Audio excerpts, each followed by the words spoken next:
You are listening to Let's Talk by Broke Boys.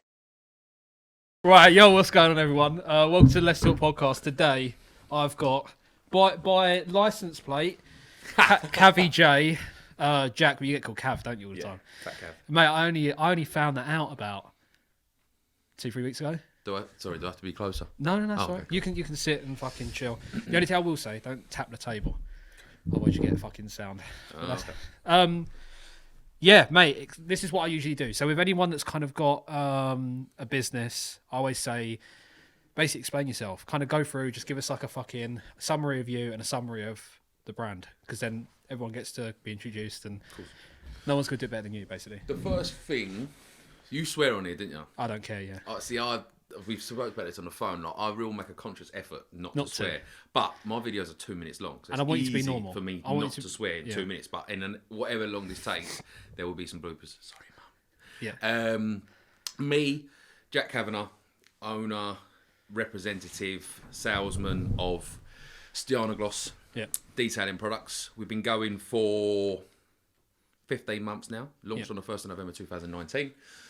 In collaboration with Dodo Juice, which I'm very proud of. Been in the industry for about 7 years now. Learned a lot. Wanted to do it with my own flair and my own vibe. Yeah. As I say, haven't been going long, but we've had a cracking start. We are very, very lucky, and I am very aware of that. We are very lucky with Corona because everyone was at home and washing their motor.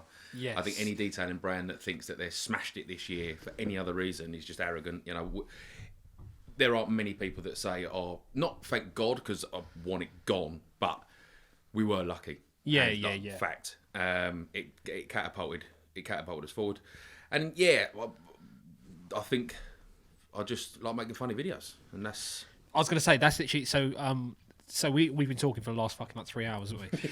And that was one of the things that I said to you just a minute ago. Like, I had a friend that sent me one of your videos. I'd seen you do your little kind of 2-minute fucking sketches anyway. And I had a friend that sent me a video and was like, this guy's jokes. And I was like, oh my God, yeah, I've seen you do these videos. And mate, like, to be fair, like right now, they're like proper making your brand, mate. Like you've done really well on them. Like Thank you. And it's because I said, I was having a discussion with you the other day, and I was saying about how Instagram's pissing me off, reach is getting shitter, and just having a little rant. And it's because I think the thing that I've realised recently over the last couple of days, I put out the Broke Boys at the Farm post, and because it was shareable, I went up about 400 followers in like 24 hours or 48 hours, I think it was. Mad.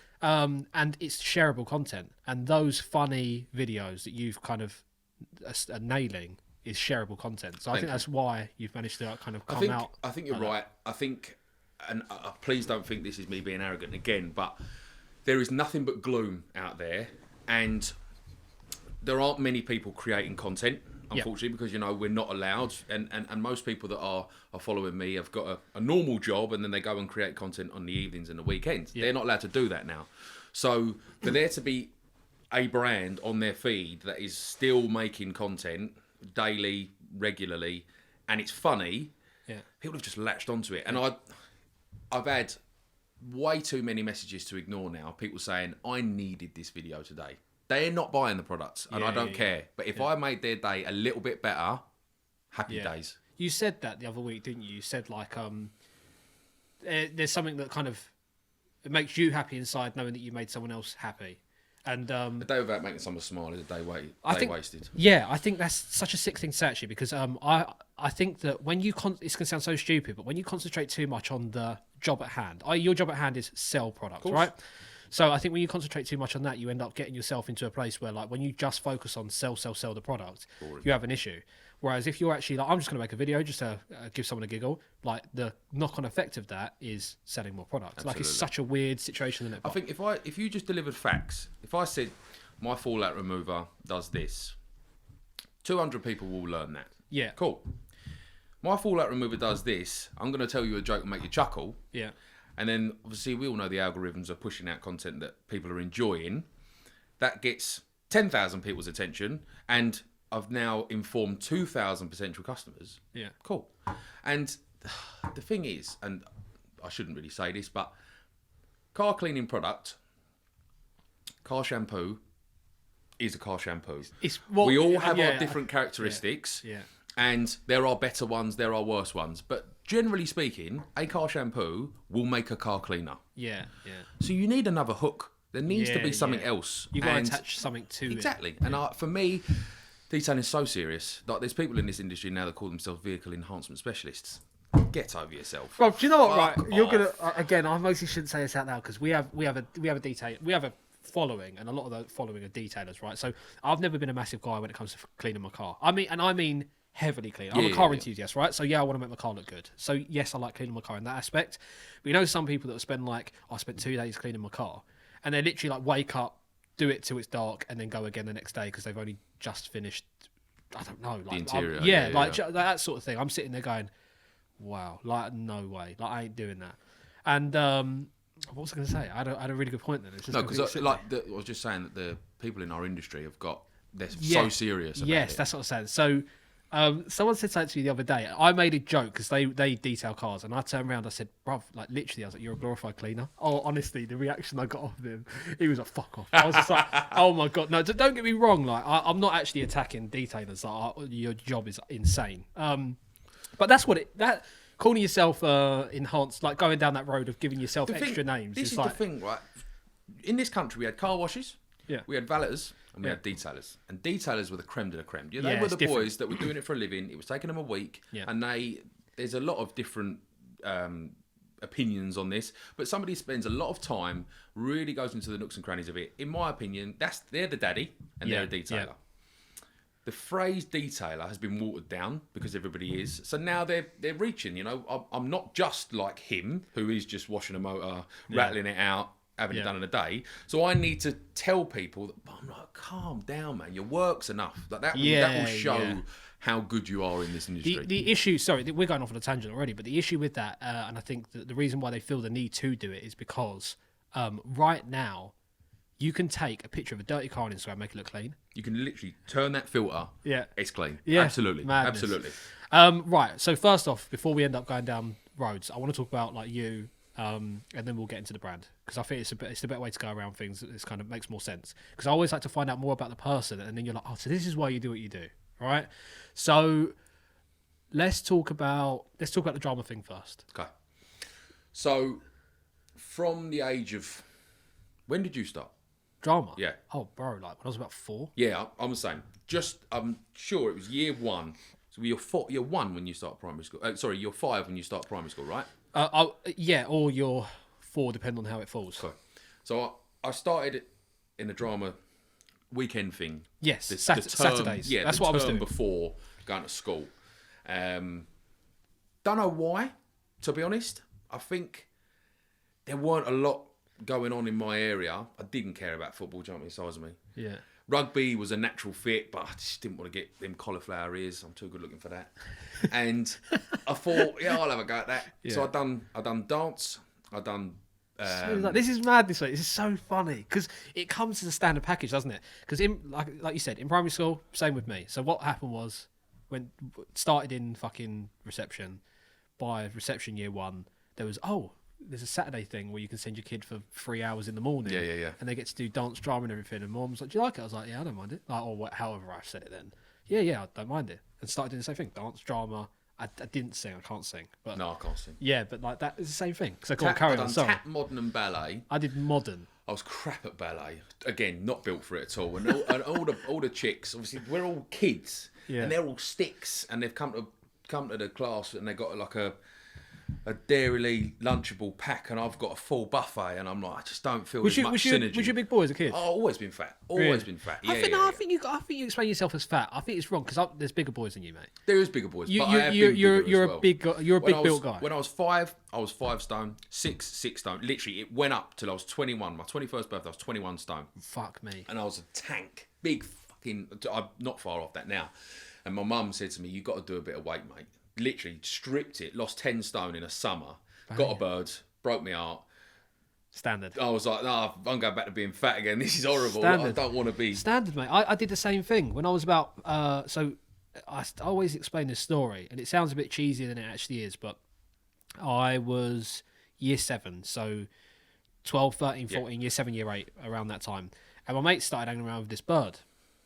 she had mates, and I was just like, I think I said to him like, oh, like, what are you doing this weekend? Oh, I'm going out with, oh God, I don't want to say her name, but going out with this girl, and I was like, all right, cool, like, can I come? Like, not like, can I come tag along like in a fucking third wheel situation, but like, and he was like, yeah, like, see what happens. Now, don't get me wrong, I don't think he viewed it like this, but at the time, like, I don't think I got an invite that weekend. And in my head, it didn't resonate this at all, but to him. But in my head, I was like, it's because I'm chubby. I was chubby when I was little, right? So I had like puppy fat, mate. So I was like a chubby kid for like year 7, year 8, and year 6 time I piled on the pounds, and I wasn't massive, but I had those chubby cheeks. And I said this, I was like, I'm never gonna get a bird if I don't size down. Strip a bit, yeah. And don't get me wrong. So I started when I was 13. I was going to the gym with my mate, and we would go to Eltham Gym. You could go at 13, I think it was at the time. They had like a younger membership or whatever it was. And we used to go, and I used to walk and run on the treadmill and do some pull-ups on one of those assistant ones and stuff. And I lost a shit ton of weight. And after that, got a bird. She broke my heart, and then carried on. Literally, it's a trap, man. Just stay fat and stay happy. Yeah, go on. Okay, so Yes, I've done. So you enjoyed the drama stuff, yeah? Love drama. I think we done a. I think it was at school. We done a Bugsy Malone, and I was Fat Sam. And bro, this is so strange. I did it. I did Bugsy Malone. I can't remember who I played, but I played one of the main ones. One of like the little fucking Bugsy maybe Malone it was in the squad. curriculum then. Yeah. Maybe everyone. I don't know, but that's strange. I done Fat Sam and loved it because he was the daddy character sort of thing, and I loved Del Boy at that time and The Godfather and Scarface. And then there was a joke coming up. And I'd rehearsed it, and I smashed it. I was really proud of how it came off. And the whole hall of parents roaring with laughter. Yeah. And that rush that went through me, I was like, I need more of that. Mate, I need that again, more. I've got a similar story. I did Grease. We had auditions for Grease, and there was this kid called what was his name? Can't remember his name. Played Danny. He got the role of Danny. I was never gonna get that. I knew that. And I wanted like, I don't know, I wanted one of the boys. Do you know what I mean? I wanted one of the boys. Of course. Like, I wanted one of them. You want to be a T-bird. And yeah, of course. And I got their name. They're shouting out roles. Blah blah blah. You've got this. Blah blah. You've got that. And they were like, Dan. And I was just like, yeah, go on, deliver it. And they were like, we need to ask you a favour. I was like, all right. You be a bird. Do you want to play Cha-Cha? You know the bird that ends up going out with Kaniki at the dance. Yeah. And I went. Are you joking? They were like, no. I was like, fuck it, go on then. Yeah. And like, they knew I'd do it. They knew I'd fucking do it. I didn't give a shit in the sky. I was like, yeah, fuck it, why not? I played that. I did the same thing. I came out like halfway through the play. Like the first half had gone past. Obviously, I'm thinking to myself, not main role. Like, what the hell? First half goes past. Interval happens. I come out after the interval, and they're fucking wetting themselves. Yeah. Because they were like, I wasn't expecting that. Yeah, of course. And yeah, mate. At the end, it was the best thing because you know, like when you go out, you do your bows. And everyone's coming out, and it was like proper like pantomime. Cheer. I had the fattest cheer, bro. I had such a cheer, and that exactly the same feeling. Oh my god, I've got to do this again. Like this was, and that was in secondary school. Don't get me wrong. I had it before though, but that was most probably still to this day. That moment where I was just like, I love this. I proper love this. What about you? When you was at school, did you get grief? Because like, so I was lucky. I've never had any haters like you're this, you're that, you're that way inclined. Like I'm like, why don't more people do? Why don't more boys do it? Oh no, I don't know. No, I didn't get grief at all, mate. We didn't get that in my school. I went to an all boys school. Do you find that weird? Because I mentioned that to a lot of Northerners, and they go, "You went to an all boys school? You posh?" And I'm like, "No, mate. Round here, single sex schools are really common." Yeah, I know. I went to a grammar school, and we used to get stick for that. Oh, your grammar school is posh, and I'm like, it's just a local school. No, it was good, but round my here, mate. My only criticism with single-sex schools, we've gone way off here, but my only criticism with them is, I remember there was a school in Bishop Stortford, boys at one end of the town, girls at the other end of the town. Yeah. And they used to be like fucking dogs on heat come Friday night. Oh, yeah, they hadn't seen a chick, and obviously the testosterone's flowing, their estrogen's going, and it was just fucking sex parties. Yeah. And I used to think, if you knocked about with them a bit more often, it's like the Italians. They drink wine from the age of dot, so they don't care about it when they're 18. Yeah, that's why they're not all raging alcoholics like us lot. Yeah. And I was thinking, that's my only thing with single-sex schools. If you knock about with them, it's not that big of a deal. The only reason I say it is because every time I mention it out loud, like I said, in a podcast or to someone or a mate or something, especially being in this industry, meeting new people that live all over the country. I went uni, same thing. People that I live with, live Birmingham, Leicester, like some of the people that were in my house, and When I said, "Oh yeah, I went to an all-boys school," they're like, "What?" But it's unheard of there. Like foreign, isn't it? Yeah, up there, whereas here, mate, a lot of them are changing now. So my old school is now male and female, whereas it was single sex before. It's been single sex since the beginning of time.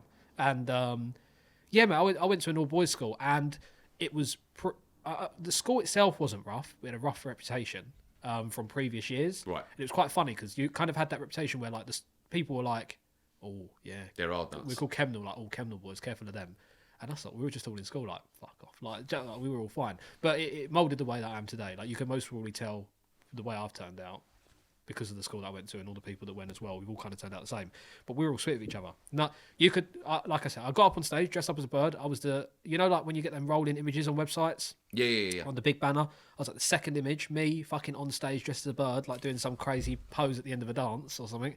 And people were like, "Oh, mate, I saw you on the. You look jokes." I'm just like, "Yeah, safe." Like, it's funny. They found it hilarious. They were just like, "Yeah, fair play to you." Not you're a queer boy. Or like, do you know what I mean? Yeah, that's the one, isn't it? And but that's what makes me. And I think about this daily when I do my videos now.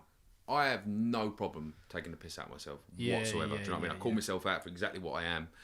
I think I'm Del Boy. I'm not, and I just wonder. And this is going to sound deep, but if people stopped worrying about what is someone going to think of me, that fear of rejection. Oh my god, you've made yourself look like a twat. Yeah. Have you? Because you've got 1,000 people that are telling you you're the Don Daddy. You've made me laugh. Yeah, fuck that haters. Fuck anyone that tries to drag you down. It's only because they can't do it themselves. Yeah, of course. So that's obviously massively moulded the person that you are today. 100%. That's why you are the way you are, kind of thing. Because that's what I was going to say. Like I said, I had that friend that sent me that video, and I said to him, honestly, I've seen these. I've seen them. They're fucking jokes. Thank you. What made you so that's kind of giving you that. We was talking as well just before the camera started rolling about how that you love Only Fools and Horses. I'd say a massive part of my childhood made me the way I am because of the comedy that I was watching. So stuff like that has influenced you as well, I guess. 100%. Yeah, made you kind of the Only Fools. Huge. David Jason as a whole, like Open All Hours. Lad. Love that. I wouldn't even be able to put into words what kind of comedy that is. It's just it's not real slapstick. life. It's not slapstick comedy, is it? It's like quick, witty. Yeah. Punchy and there's almost, especially in Only Fools, like he comes across almost aggressive, but you're still rolling around with laughter. And I find myself doing it sometimes where I feel comfortable with someone, and I put it on them, and they don't know me, and they panic, and I'm like, no, like I'm larking about. But yeah, I literally, when I grew up, mum and dad, big drinkers, loved it. Got off a school bus into the pub, played pool. Really? Played pool. I played for the East of England pool team because that was all I'd done was play pool. I want to play you at pool, Ralph. I went home. I haven't played for years. I've lost it now. Probably got arthritis. Went home and watched Only Fools and Horses. So the two things I had, I lived out in the sticks. There was nothing going on. It was pool and Only Fools. And that literally moulded me. Ronnie O'Sullivan is an idol, geezer. And David Jason. And then when I passed my driving test, 17, my Peugeot 106, Poppy, rest in peace. I went to Bishop Stortford, which was the nearest town. But I just never lost that kind of the root. So I always wanted to be in a snooker hall, and that was very fitting with the Del Boy type of thing. I love a camel hair coat. I love a 3-piece suit if I'm not in shorts. And honestly, it sounds cheesy, but Derek Trotter moulded me, and I have no regrets because that man has family values. All he wants to do is sell. Not the mic, sorry. All he wants to do is sell, make people laugh, and I'm like, that's the ethos. That's the one for me. I just want to stay there. Mate, it's funny, isn't it? Like I said earlier, I was brought up on Carry On films and the Monty Python. Monty Python's less, but I watched them. I knew what they were, and for a 12, 13-year-old boy in 2005, 2006, whenever it was, that was unheard of. That was you were an old head on new shoulders. It was well weird, but it moulded me, and I knew that because I was sitting there going, why do I like acting and being a dick so much? And I was like, oh, that makes sense. I've just been watching it all my life. Of course. It definitely shines through. You can tell you're a snooker player or a pool player. I'm not even give you snooker, mate. It was worse when I used to smoke as well. I'd give it up when I had the twins. But I'd be covered in gold. I'd have a fag on with a camel hair coat, and I used to see myself in a shop window. And I'm like, fucking hell, I have turned into the man that I watched. You got Terrible. fucking bowling down the road. Do you know what I mean? Jesus. Yeah, mate. Okay, cool. So, upbringing wise, that was when you was younger. How did you initially start getting into the car side of things? Okay. So, Peugeot 106, 1 litre, cost me £2,500 to insure. Mad, didn't it? I think the car cost me 500 quid, and it probably cost me, I probably put £1,000 worth of Alpine in it. Went to Bishop Stortford Tesco car park, and there was just a sea of these Saxo VTRs and VTSs, and I was like, whoa, this is cool. This is new. I like this. Yeah. Strike up a conversation with a couple of the boys, and I love cars, cared more about the community, because I'd never had anyone, because the village that I lived in was super quiet. Yeah.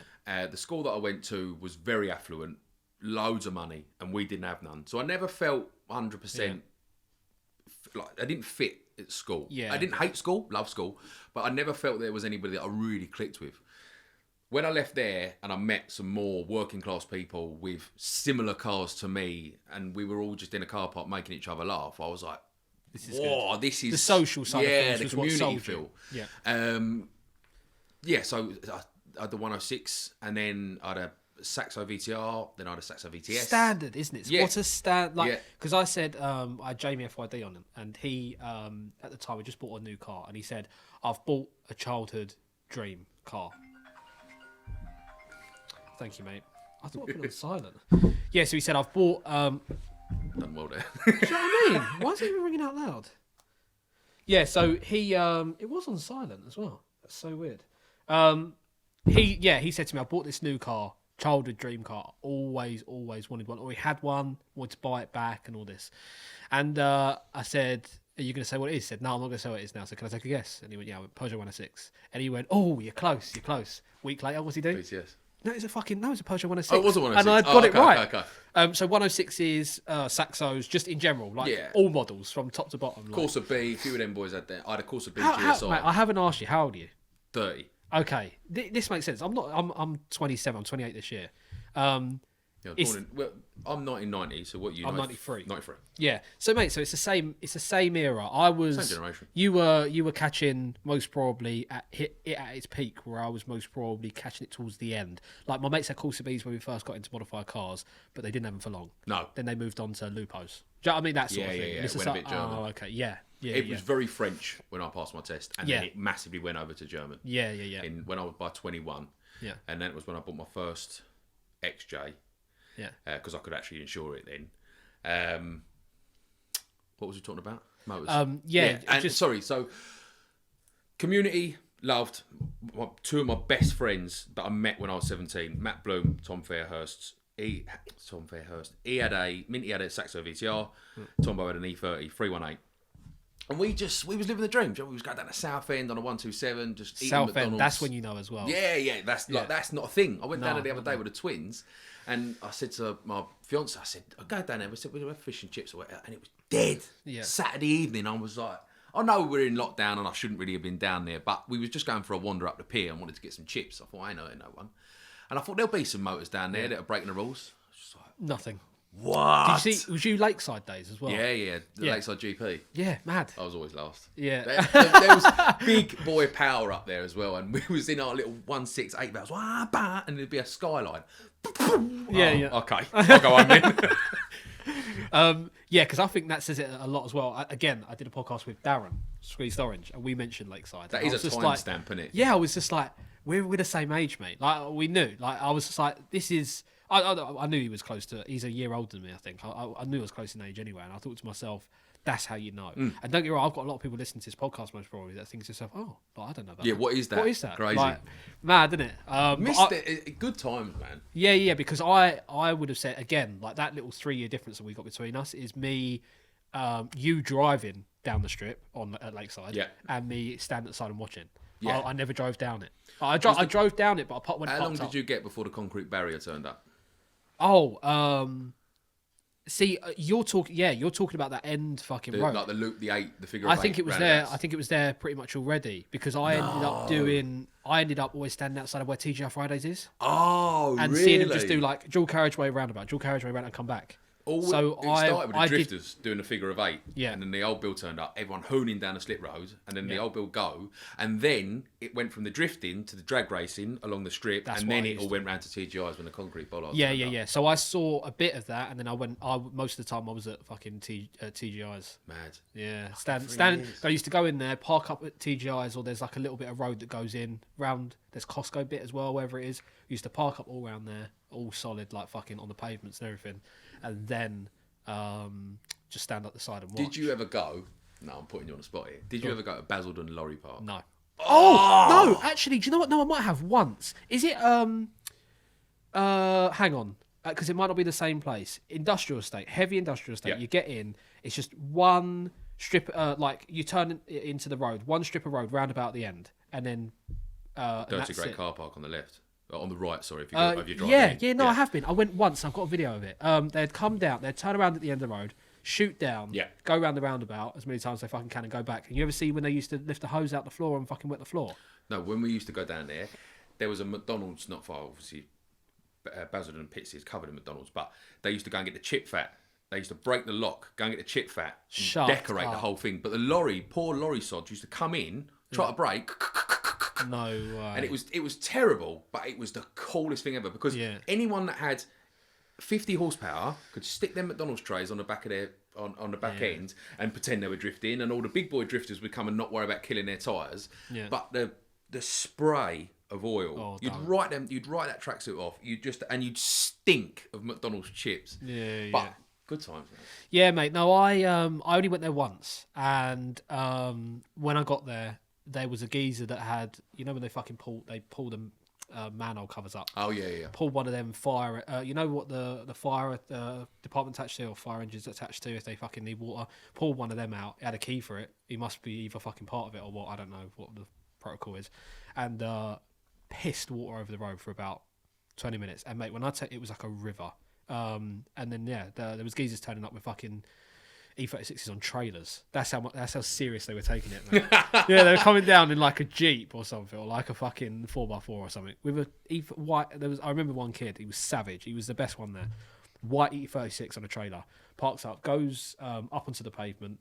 Doesn't give a fuck. Everyone moves out of the way. Literally pulls up, turns the fucking engine off, backs the fucking E36 off the curb. Done. Backwards, forwards, constant. I was just like, what the fuck, mate? And I think by the end of it, he had people sitting on the top of his motor because they were just waiting, watching him come down the road. But it doesn't happen no more. No, and to be fair, thank God in a little way, because there was definitely a line sometimes we thought someone's gonna die, someone's gonna fucking die if you don't. Because there were some kids. Now I think kids get too excited, but I don't want to be that guy. I don't want to be that old man that says that. But you know, like when I've seen some kids before, like I find it hilarious. There was a video ages ago when there was like this massive roundabout, loads of space around it, and the kids were just piled up. And this kid runs out into the middle while the kid's doing a drift to get like a shot of a car going around. I'm like to him, that's a bit silly, mate. Like you're gonna die. I didn't see no one do that back in the day. Group B rallying got fucking scrapped because them nutcases wanted the banging shot. But no, I hear you. There was that Basildon Lorry Park. It's just popped into my mind. You're right. It was way too far. There was a Scooby, Bug-Eye Scooby, and he was doing donuts. I think he didn't have enough nuts. Understeered and hit this. I want to say it's an E46 M3. Hit it in the rear quarter. Yeah. Obviously, everyone's gone, what a fucking knob and all the rest of it. And then we sort of thought, what's going to happen here? The fella with the 46 M3 jumps out like, what the fuck are you doing? Like, give me your details. Fella jumps out the Scooby, shiv on him, must have been a foot long. What the fuck are you going to do? And that was it. Just everyone, the energy. And I never went back then. Because I thought, nah, what the fuck have you... He's turned up with it just in case he hit someone. And he did. Like, why are you running around with a machete in your... Nah. And unfortunately... There was a lot of not rivalry, but I think that there was such a competitive nature with everybody. Who's got the fastest motor? Who spent the most amount of money? That there was just a different mindset, and I'm glad that has gone. Yeah. But now the boys, especially the ones that are, they call it gapping. Yeah. And I didn't even know what gapping was, and I see them nipping. And I'm just like, Jesus Christ, chaps. Like, we wanted a big open road so we could give it welly. Whereas they're ducking in and out of traffic. And I'm like, that's no better than what we were doing. Yeah. But it's just changed, isn't it? Like, the culture has changed. And I would never... I just don't remember us being that dangerous. If we were going to crash, we were going to crash into somebody doing the same thing. Yeah. It was a risk you took. Yeah. Sort of Whereas thing. these boys now are just getting a DSG farting. Bop, bop, bop, and I'm like, there's plenty of people... That's something... I know this is going off on a tangent as well. That's something that I don't... Oh God! Again, we need to give a disclaimer. Like, I'm not hating, but like back in the day when so my first car was that Classic Mini. Pretty much. I won't go into it, but yeah, that was my first car, and rev that sounded beautiful. Classic engine, nice. Was it 1300? Yeah. Good exhaust on it. Sounded really good. Like complemented it really well. And when we were in car parks back in the day, it was like the rev that was a nice thing. Now it's the pop. Yeah. The and it's overrun. like Yeah. What? Like, I don't necessarily like it. Like, I don't... When I hear someone like, and it's like, bang, bang, bang, bang, I'm just like, oh, it's annoying. Yeah. Like, it kind of just makes me want to shit myself because I'm like, you know, like when you're in the car shows and someone just revs. Bang, bang, bang. It's just like, that's absolute hell for me. I'm like, I agree. Stop. I agree. If I had a Mark IV Supra with anti-lag, I would be there. Yeah. Because I'm in it. I can't hear what you hear. Yeah. But I'm the first person to go, mate, turn that off. You're getting on my tits. But I know for a fact that I'd be full of fucking adrenaline. I shit myself. Bang, bang. It's so sad, but I fucking love it. Yeah, no, mate. There's so many times where like I'm in an open hole, someone revs, and you're like, oh, that's nice. And there's like, bang, and you're just like, oh my God. Yeah. Oh, your shoulders go. Yeah, you're like, you're fucking cunt. Like, do you know what I mean? You sort of take the piss. Like, I'm just standing there like, I hate that person in that car. It could be my best mate. And I'm like, I now despise you, I'm going to mate. take the keys off you and throw them. Yeah. All right, cool. So let's transition again. So what made you... Okay, let's talk early days. So you got that 106 or even some of the cars you've had after that. We'll talk about your cars in a second. What kind of made you... Was this something that made you get into the cleaning and detailing? No. So just ended up there? I was always a salesman. Yeah. It felt like when I left college, done drama, I wanted to be an actor. But Standard. I didn't have a clue how to do it. Standard. And Same with me. I needed to put some bread on the table for mum and dad. And I was like, right, I'm going to be a salesman. So I went and done a couple of jobs up the airport in the World Duty Free, selling aftershave, and I liked it. Nice. I liked it because it was That's talking real to people. sales, yeah. It was hard, and it was like starting at 4:00 in the morning. But it was fun building relationships with people straight away, selling them something that they probably didn't want, and they liked it. Obviously, they must have been. They're not. No, thick. but it's an achievement. Yeah, It's like exactly. you didn't set out to buy that, but I convinced you that it was worth your time. Yeah. But didn't really care about aftershave or perfume. I wear it, but it wasn't a passion. Yeah. Then went into welding and metal fabrication sales. Okay. Loved it. The two guys that I worked for were amazing, super supportive. But I wasn't selling enough. That's me being completely honest. Did you kind of go, I want to do a sales role in the automotive industry? Or was that not when you say, I've automatically assume it's... Not really, because everyone at school always said you'll be a second-hand car dealer. I really put it off. I was like, no, I'm not going anywhere near cars. I'm not going anywhere near cars. Yeah. And I should have done it from 18. I should have gone and got an internship at Jaguar Land Rover and then been their salesman in 5-6 years or however long it takes you to earn your keep. But I was like, I'm not being that stereotypical. And then fast forward a couple of other nothingness jobs, and I went for an interview with another detailing brand, got it, and I fell in love because I was around cars, but I weren't selling cars. I get it. And I've always been interested in cleaning my motor. From 17, I did what every petrol head did. I went into Halfords, I bought a bottle of Autoglim shampoo. Standard. And then I went back and I bought super resin polish, extra gloss protection. Standard. Literally all of them. I'm like, I want more layers. I just want more gloss. Yeah. But I was polishing, then I was clay barring, and then I was cleaning the wheels last, and just wrong way round. But there was something about it that hooked me in. So that was a real happy medium for me. Not selling motors, but being around them a lot. I could go to a car show on a weekend. Some of my pals would be there, but I'm getting paid to be there. It felt like a happy mix. The only frightening part about it now, so I'm 30.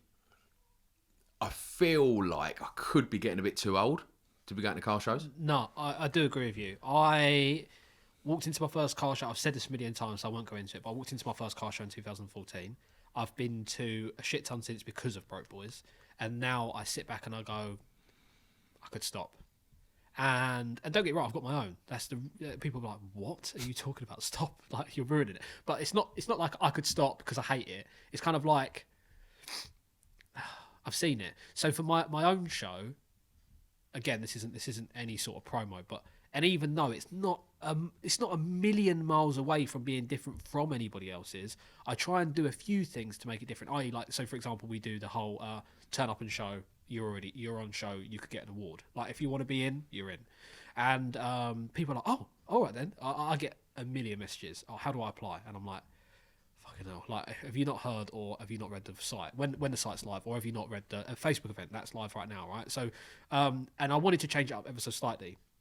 And I think as well, I wouldn't be going to shows if I wasn't trading for Broke Boys. So again, the only reason I've been going to them because I go to them and I make my money. Do you know what I mean? That's my job. Like, whereas other people, like, I see the same people there every time, and this is no disrespect to them at all. Like, that's what they like to do. It's different opinions, different perspective on what they enjoy. But like, I wouldn't be going really anymore if I wasn't there to make my keep, make my money. Do you know what I mean? So no, I completely get you, mate. I completely get Obviously, you. I want to go back to them, and I reckon I've probably got another 3-4 years. Yeah. I think anyone over, again, do your thing. I couldn't care less.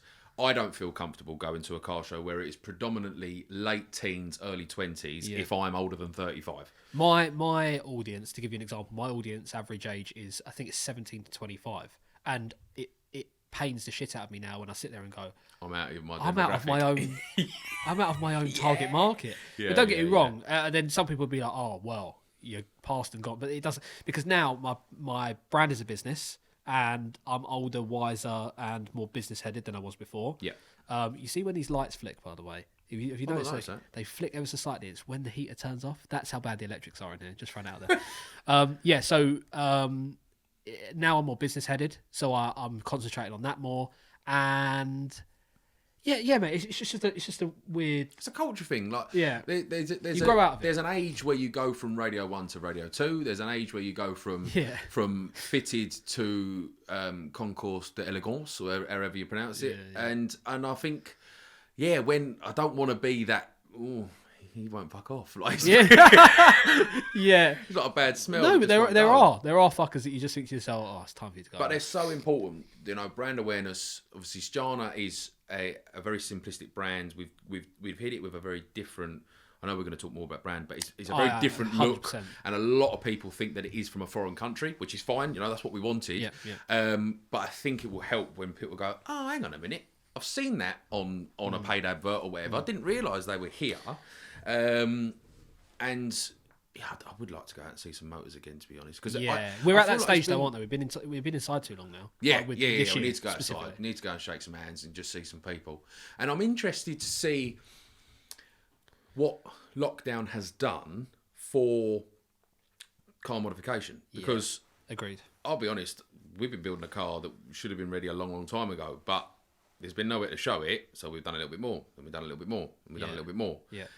And I'm assuming a lot of other people have done the same. So I'm hoping that it kicks some new motors out there. Yeah. Let's to introduce talking about the brand, because obviously I want to take the majority of this video up by talking about it and talking about the topics of it. The one thing I said to you, and this is again, I said some of the people that get on this podcast, I seem to be I fucking look like I'm licking their ass, but I said to you a while ago that the cleaning product industry is saturated to shit. It's not as bad as yours, but it is up there. No, it is bad. Like, do you know what I mean? And it's like one of those situations. To be honest with you, though, actually, what you just said there, I think my industry is saturated. However, I don't think it's saturated by necessarily a shit ton of serious ones. Agreed. So does that make sense? 100%. So anyone can look to have an automotive enthusiast. I was just talking about clothing. Like, just no. Okay, yeah, no. Like in this industry though, it still is very saturated. The only thing is what you do get some boys jump in into it and starting an Instagram, getting some clothes printed, posting them a million times, which is fine. Like that's how I started. I'm not knocking it, but it's one of those situations where like all of a sudden they look like they're serious, but really behind the scenes, like they're not taking it serious at all. So it's not actually a business; it's just a gram page, and it looks saturated as shit. Whereas with the detailing market, I feel like the minute you dedicate to a bottle with liquid in it, unless you're white labeling or private label, what the fuck it's called, or you're, I don't know, pouring autogleam into your, do you know what I mean? Like, unless you're doing something dodgy like that, I think that there are more serious business, there are more set out serious businesses that actually have the aim of becoming a thing. I think there's probably more people in your sector. There's a lot of people in your game doing it as a hobby, even on weekends. Yeah. Whereas if you're doing what we do, it's probably full time. It needs to be full time. It's got to be. Yeah. If you're taken serious enough, it's not easy, is it? You're throwing real money in. Yeah. Like you can't do a couple of £100, get some t-shirts printed, and have a punt. You're putting a chunk of money in. Yeah. It's saturated as fuck. This is the point I was gonna make, and obviously this isn't targeting any certain brands. I have to be careful when I say this as well, because obviously brands come to my show and I don't want to insult anyone I've got loads indirectly. of pals in this game as well. But it's one of those situations where there are a lot of people, and I felt like with Stiana there was this kind of vibe where I know that you've pumped in money and you've really given it, like, you're really giving it a full on go. Full send. Yeah, full send. But I feel like you came in and I felt like you actually was like, oh, these guys are serious. Like, these guys are fully, like, at the time, before even seeing your face, before even seeing any of that, saw the bottles and I was just like, oh, rah, like, this looks real. Like, this looks proper. Whereas you do get some, all due respect to some of them that are out there, where the bottles ain't finished yet. The photography ain't there. The advertisements, websites, 90%. Websites a bit naff. Like, do you know what I mean? It looks a bit 1999. That sort of thing. And that's not me hitting at them because they might think that's the absolute bollocks. Of course, yeah. No one wants to go to market 80% complete, but unfortunately they might not know what it really takes to tip you over the end. But that's what I noticed with you straight away. That's what I noticed where you came out the gates. You were like, I'm doing it. That's Dodo Juice. Yeah. Because they have been going for full 15 years. Yeah. Make a banging product, full of creativity. But also they've gone through the rise of detailing. Like they were one of the early boys of it was Autoglim, it was a couple of other big brands that were just kind of corporate, you know. There was no personality there. Very corporate, wasn't it? Maguire's have done an amazing job of being a big brand but still having a personality. Correct. I agree with that. They've done such an amazing job. I agree with that completely. But Dodo Juice were real fun, but the negative of that is they got a lot of chances. You know, there was a lot of people trying their luck with whether it be advertising, trying to sell them a nothingness in a magazine, or people saying, "Oh, this ripped the paint off my car." Don't talk about magazines because they were a smaller company. People thought, "Oh, I might be able to blag a respray out of this." So they're so legit. They've been through every legal loophole. They know every safety data sheet or commodity code to send it around the world. The bread and butter, the foundations of Stiana was so strong because it's not 18 months old, it's 16 years old. Yeah. And I am very fortunate for that because let's talk about that. I couldn't do that. Fact. All I can do is sell. I've been a salesman for a long, long time. If you said to me, go and make a website, I'd be like, I'm out. Go, daddy. Wouldn't know where to start. Get you. Now, Shopify you use Shopify, don't you? Yes, I do. Beautiful thing. I mean, I can pretty much do it from my phone. Yeah. Banger. But as I say, where to start, chemical makeup, just zero knowledge. Yeah. Knew what worked, knew what didn't, knew how to sell it, but they don't just do my formulations. They do manufacturing, distribution. And I assume you're learning all this stuff on the job as you're going along. Like making it up as I go along. Not making it up. No, but but I assume you're taking a lot from Dodo and what they're teaching you and being like, wow, okay, cool, I get that now. And I think, and I hope they don't mind me saying this because I know they'll be watching it, that they've learned from me the power of social media. Yeah. Dodo Juice were very magazine, and unfortunately, no disrespect to the magazine boys out there, but they don't sell like they used to, and it is all social media, and that is one thing that I am very confident in. Yeah, a massive photography snob. Do you know what I mean? We've got 3 content creators that are just in a league of their own. They do automotive, but they're banging at photography, product photography as well. Videos, raw, rough, but they're funny. Hopefully, and you've got. I was just going to say, sorry to butt you in. You've got a vibe now where like you've got 3 photographers. You've got that video raw vibe, but it all looks like you. Does that make sense? I think it's hard to make content look like. So, for example, you can give me a photo without you in it, without the scene. It's got a feel. And I know it's yours. Yeah. I don't need that background. I don't need the branding, but I know it's yours. Thank you. I think that was an important part for the whole kind of the brand characteristics, because the website works. It is fully above board and legal. Every piece of legal information you need is on there. And my brand and the product descriptions are very serious. I don't really want jokes and I'll buy ours because it's better. No, give them the facts. Yeah. I'll entertain them on the socials. Yeah. The photography, in my opinion, it is A1, but I was fucking scared. Yeah. When I'd done a first video, I was in the warehouse and it was just full of facts. You know, my shampoo, we got 2 shampoos, one's gloss enhancing, one isn't. And you can see the growth of your videos, mate. But the next video, thank you. The next video I done, say it got 1,000 views. The next video I done, I got a little bit more confident and I threw a little joke in there, and that got 2,000 views. And I'm like, okay.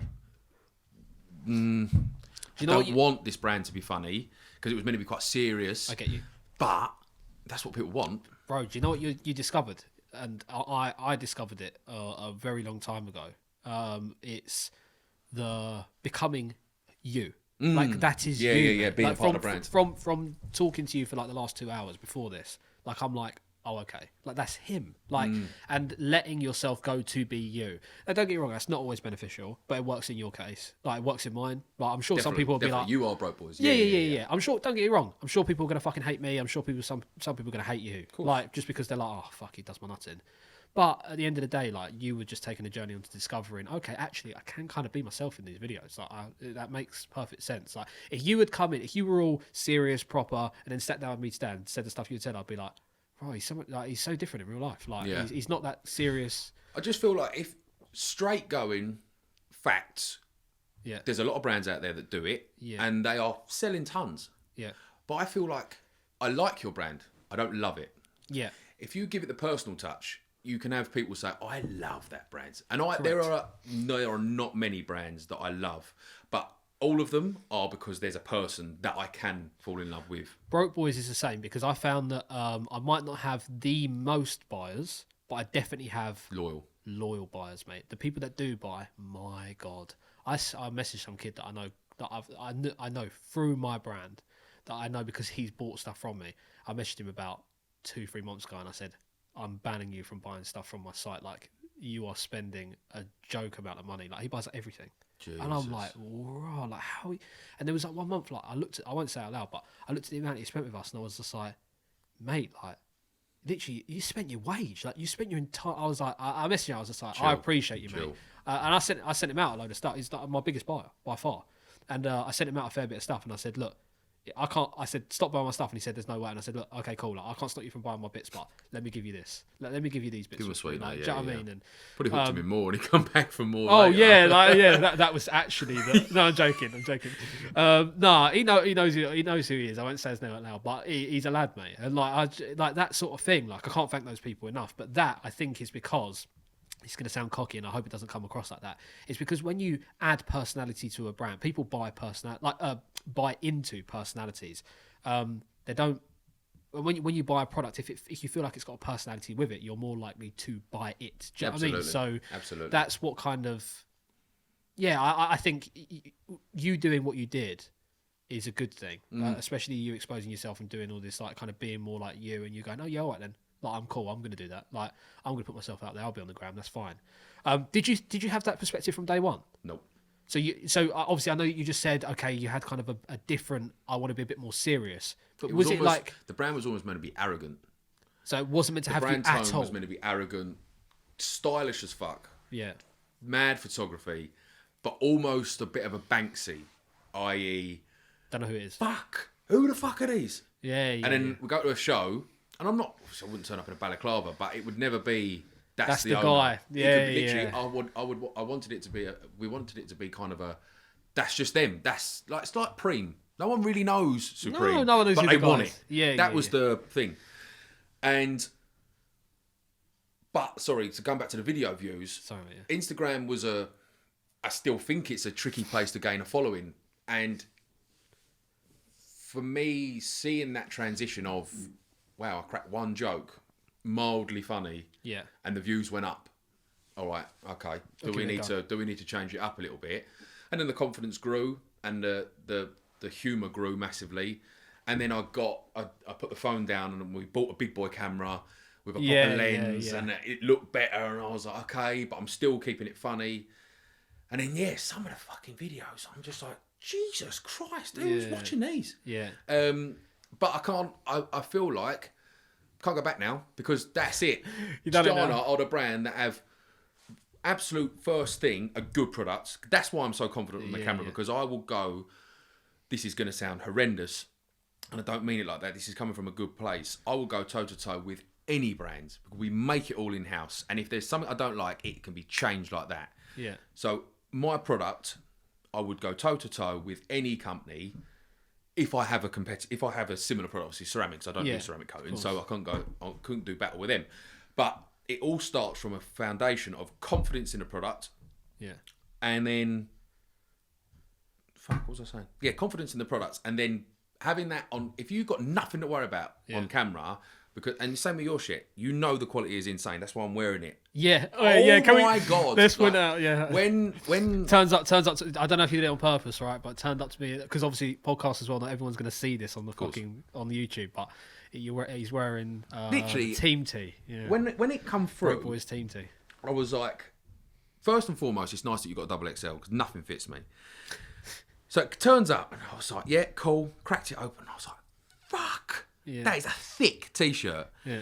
And I'd never really... I bought a couple of bits when I've been at car shows and stuff, and they were always good. Yeah.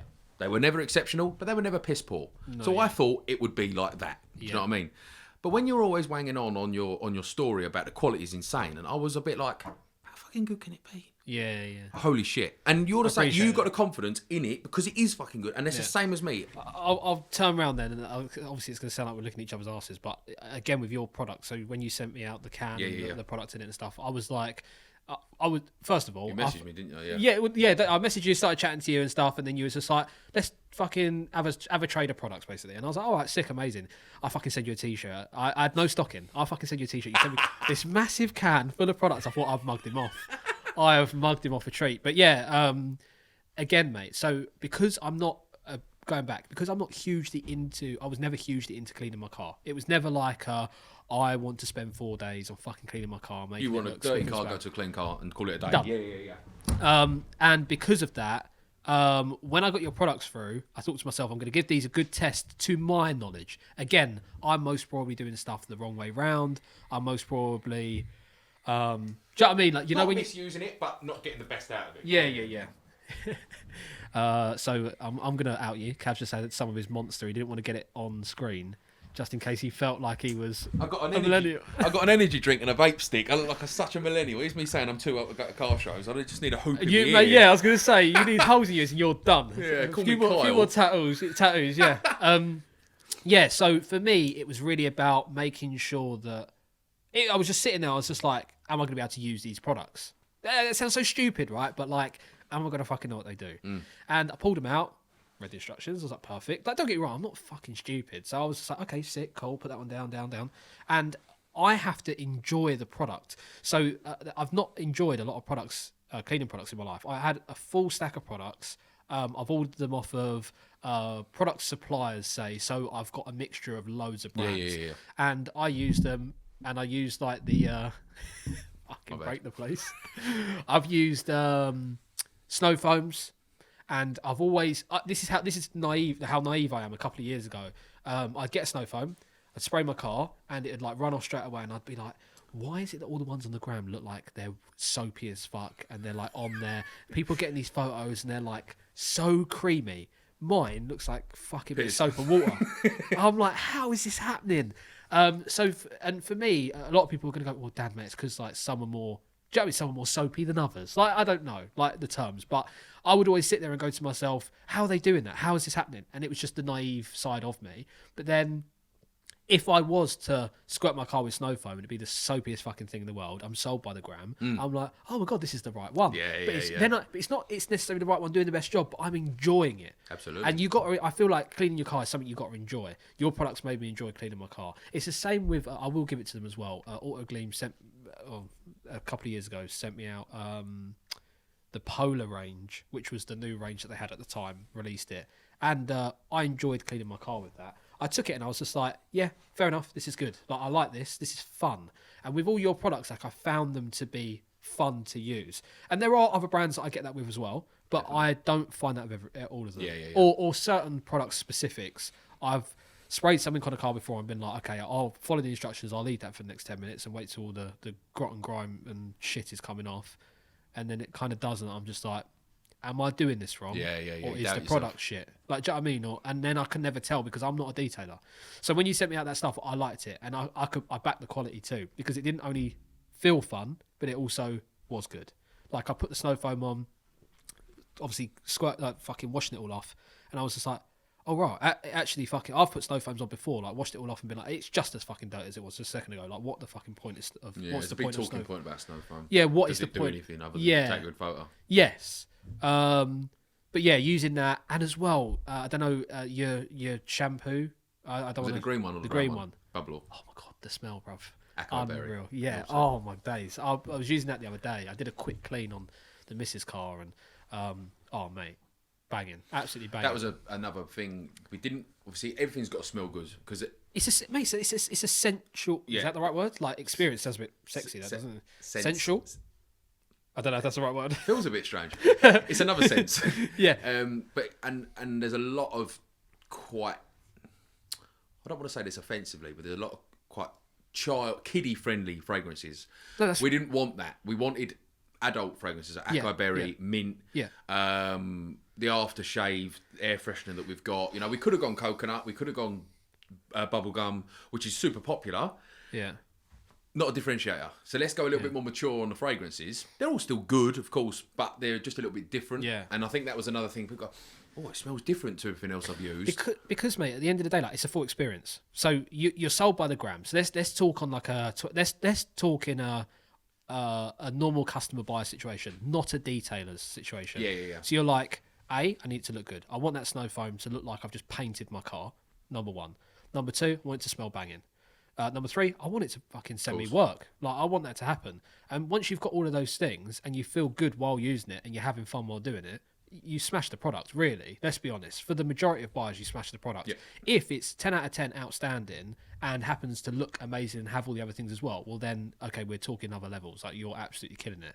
But then it's the same with like my T-shirts, for example. I don't sit there and go, I just want the brand logo to be so fucking big that everyone can see it, therefore it just promotes the product again. I'm like, no, like, I want you to put it on and be like, oh right, this is banging. You and want to like, wear it, not just have a banner walking around. I want you to wash it. I want you to get it back out of the wash and be like, I can't wait to wear that again. I want it to be the number one T-shirt you wear all the time. Even if no one sees it, you sit in your room all day. I want you to enjoy wearing it. The feel, the actual concept, the fit. Like, I want you to put it on and be like, this fits better than the other T-shirts I have. Yeah. That sort of thing. And I think once you nail all of them, you're like, you're onto something. You're onto a better product than a competitor or someone else or anywhere in the world, sort of thing. I think that's, you've hit the nail on the head. I think for the customer experience, I always want it to be blown away by the feed, by the socials. Yeah. Just think, oh my God, I've got to try it. I guarantee, and I know for a fact that some of my customers go, I know it's going to be shit because their marketing's good. Yeah. And then it turns up, oh fucking hell, the labels feel nice. Do you know what I mean? There's some different textures, matte, gloss, laminate, and blah blah blah. Yeah. Oh yeah, it smells bang on as well. I bet it's shit. Still got that. Yeah. They've made their mind up, and then they use it, and then the message comes through. What the fuck? This is insane. And I'm like, yes, that's perfect. We hooked you in. Yeah. We sold you a product that is well priced. You fall in love with it, and then you come back. Yeah. I would much rather have a slower, which is how I feel that we're going. We've got a very slow. Not slow. It's not slow at all. We're doing well, but it's not a false spike. Do you know what I mean? Yeah. The brand has done that Curvature. consistently Correct. from day one, rather than just going wallop because you've got the right Smashed- influencer to use smashed it, the graft, and then graft they're hit the onto top. the next brand and your sales tank. We're doing it right. We're selling them. We're hooking them in with the right marketing. They're buying it. They're using it. They're telling their mates about it, and then we and it feels like the right way to do business. Do you know what I mean? Yeah, I'm of course. I'm not getting rich quick. I'm not shafting anyone. I'm just trying to do it as honest as possible. Yeah. And it seems to be some nutcases out there that are buying it. You know what I mean? Like me. Yeah, exactly. But the thing that blows my mind with your business plan, and obviously it's what you do, and good luck to you. It's the not constant, because that sounds like a negative, but another drop. Fuck me, man. I'm stressing when I'm out of stock. Oh, bruv, I'm the most stressed human being you ever fucking meet in your life. To be fair to you, it's And you've got to be so forward thinking. yeah, it's hard, mate. It is hard. I think it could work. No, tell a lie. I was gonna say I think it could work in your industry, but then could it? Maybe Most a bit of probably not. merch, but I could never do a seasonal product because I'd go mad. Yeah, I Like do when you get done that. your Valentine's hoodie, Oh yeah, you put a drop up, and I was like, "Fuck, is it Valentine's Day?" yeah, yeah. And I'm like, "You've obviously Right. thought about this last year." Hang on. So listen. So obviously I order my hoodies in. I have to order them in big bulk, and that was one of the designs that we did. And I put this design together. It had hearts on the sleeve, and I went, yeah, so I like that. I think that'll get sales. It's good. It's a good product. I enjoy it. I enjoyed making it. Perfect. This is what I want to put out. Came in, and I was looking at it, and I was just like, I like this a lot. Holly got it on for the modelling photos. So did my mate Jack. Took some photos in it, and I went, yeah, this looks way better than I thought it would. Like I enjoyed it, and then I thought to myself, yeah, this looks so good. And then one day we're sitting in the office, and then we went, what's the weekend? Fuck, it's Valentine's Day. fluked And I it. put hearts on the sleeve. Yeah, I fluked that one. I'll give you that one. A lot of the other stuff I do think of, yeah. Like we think of a lot in advance. I'm not very good at it yet, but I'm getting better at it. Okay. But yeah, that one was a fluke. That one was literally a fluke. I went hearts Valentine's Day, sick. We'll drop it the weekend before, so that if anyone wants to buy it for a Valentine's, they'll have it by the time Valentine's Day comes around. Did you see a shift in your demographic? I.e., it was probably your fans' partners buying it. Well, so here's the thing with that one, and this was a test. So this is the thing, right? And this is what I love. I'm proper into business. I love it. This is why every person I've had on, it's been talking about like their career or business aspect about them, right? And I love knowing that you look like a guy that comes on the fucking gram, says a load of stuff, looks like he's got his Instagram people to post his pictures, and this could look like this. And yeah, you've got some fancy bottles and you sell product, and that's it. Whereas actually, you know for a fact, like you and Dodo are working together to get paperwork done, like importing done, boring legals admin. to done. Yeah. It's so hard. So, what was I saying? I keep doing this. You saying the reason behind this? Yeah. So because I love the business aspect of it so much, in the background, I love knowing that there's a lot more things going on than what meets the eye. Yes. So that product was the first product that we had dropped in fucking ages, 6 months, maybe more, that didn't have broke boys or broke girl written on it. Oh, really? And it was the purpose of, I wonder how this is going to work, because we have 80% male audience by Instagram, right? So we have an 80% male audience and a 20% girl audience. Girls buy more than boys. Yes. In my industry, they do. Yeah, they send it back. Yeah. Don't get me wrong. That can happen. To be honest with you, you don't really have returns. Like, it doesn't really happen. Like, yeah, okay, we get the odd one or two, but they buy more than boys. 100%. And I had a shit ton of girls buy that drop. And that was one of our best selling drops in regards to speed and quantity that we've had in a while. And I think it was because girls could buy it too. So, for example, I could release a girl product. It will sell out in an hour or something. Just as a guess, it will sell out in an hour and I'll sell 50. I don't, just for argument's sake. Boys, it will take longer to sell the same amount, but there's more of them buying.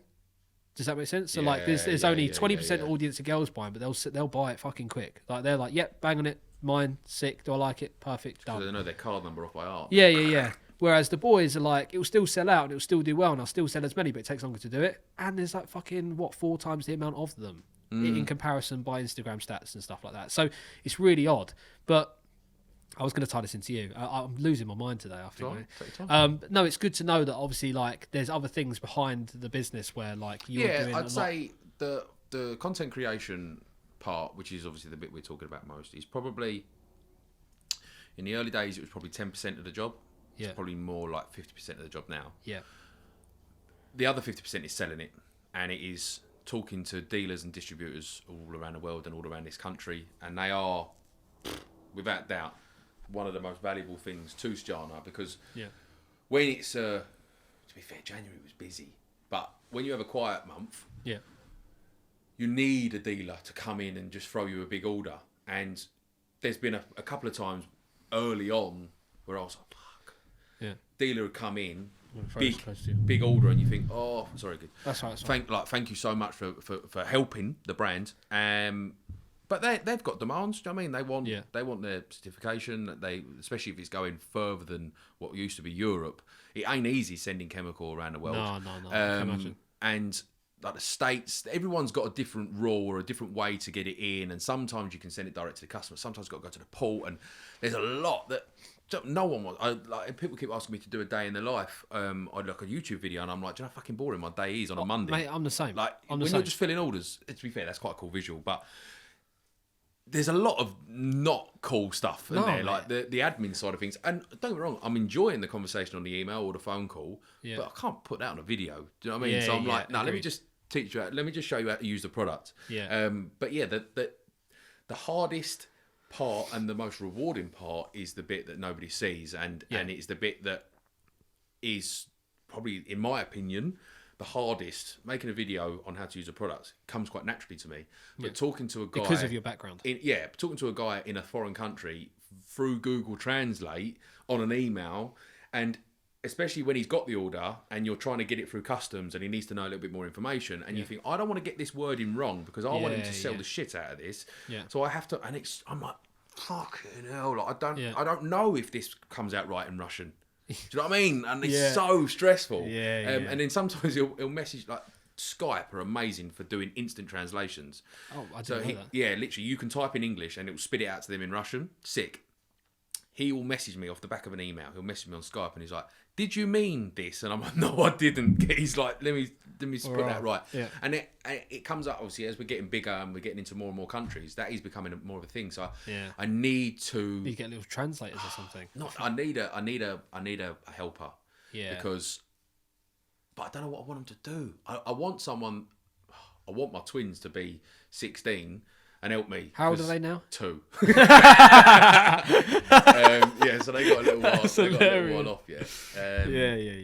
Their grandparents bought them a Bentley, little RC, little control. Sent it, got a flying spur. Fuck it. Yeah. They got them a little Bentley thing, and they're out there the other day with a tea towel, and my fiance sent me a video, and I was like, they're coming. But I don't know if I want them to be getting to cleaning cars. I want them to go and work up the city. Just to be honest with you, mate, you want them to fucking find their own path. Exactly. I just want them to be happy. I don't care what they do. Yeah. But Frankie, the Frankie Fathead, I call him. He's got a massive head.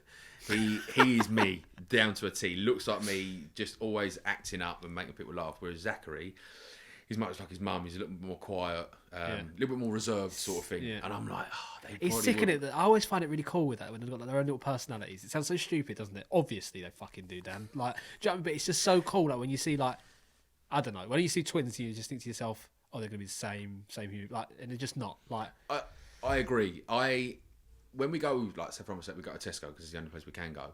On a day trip out. Let's all go for a jolly up to Sainsbury's.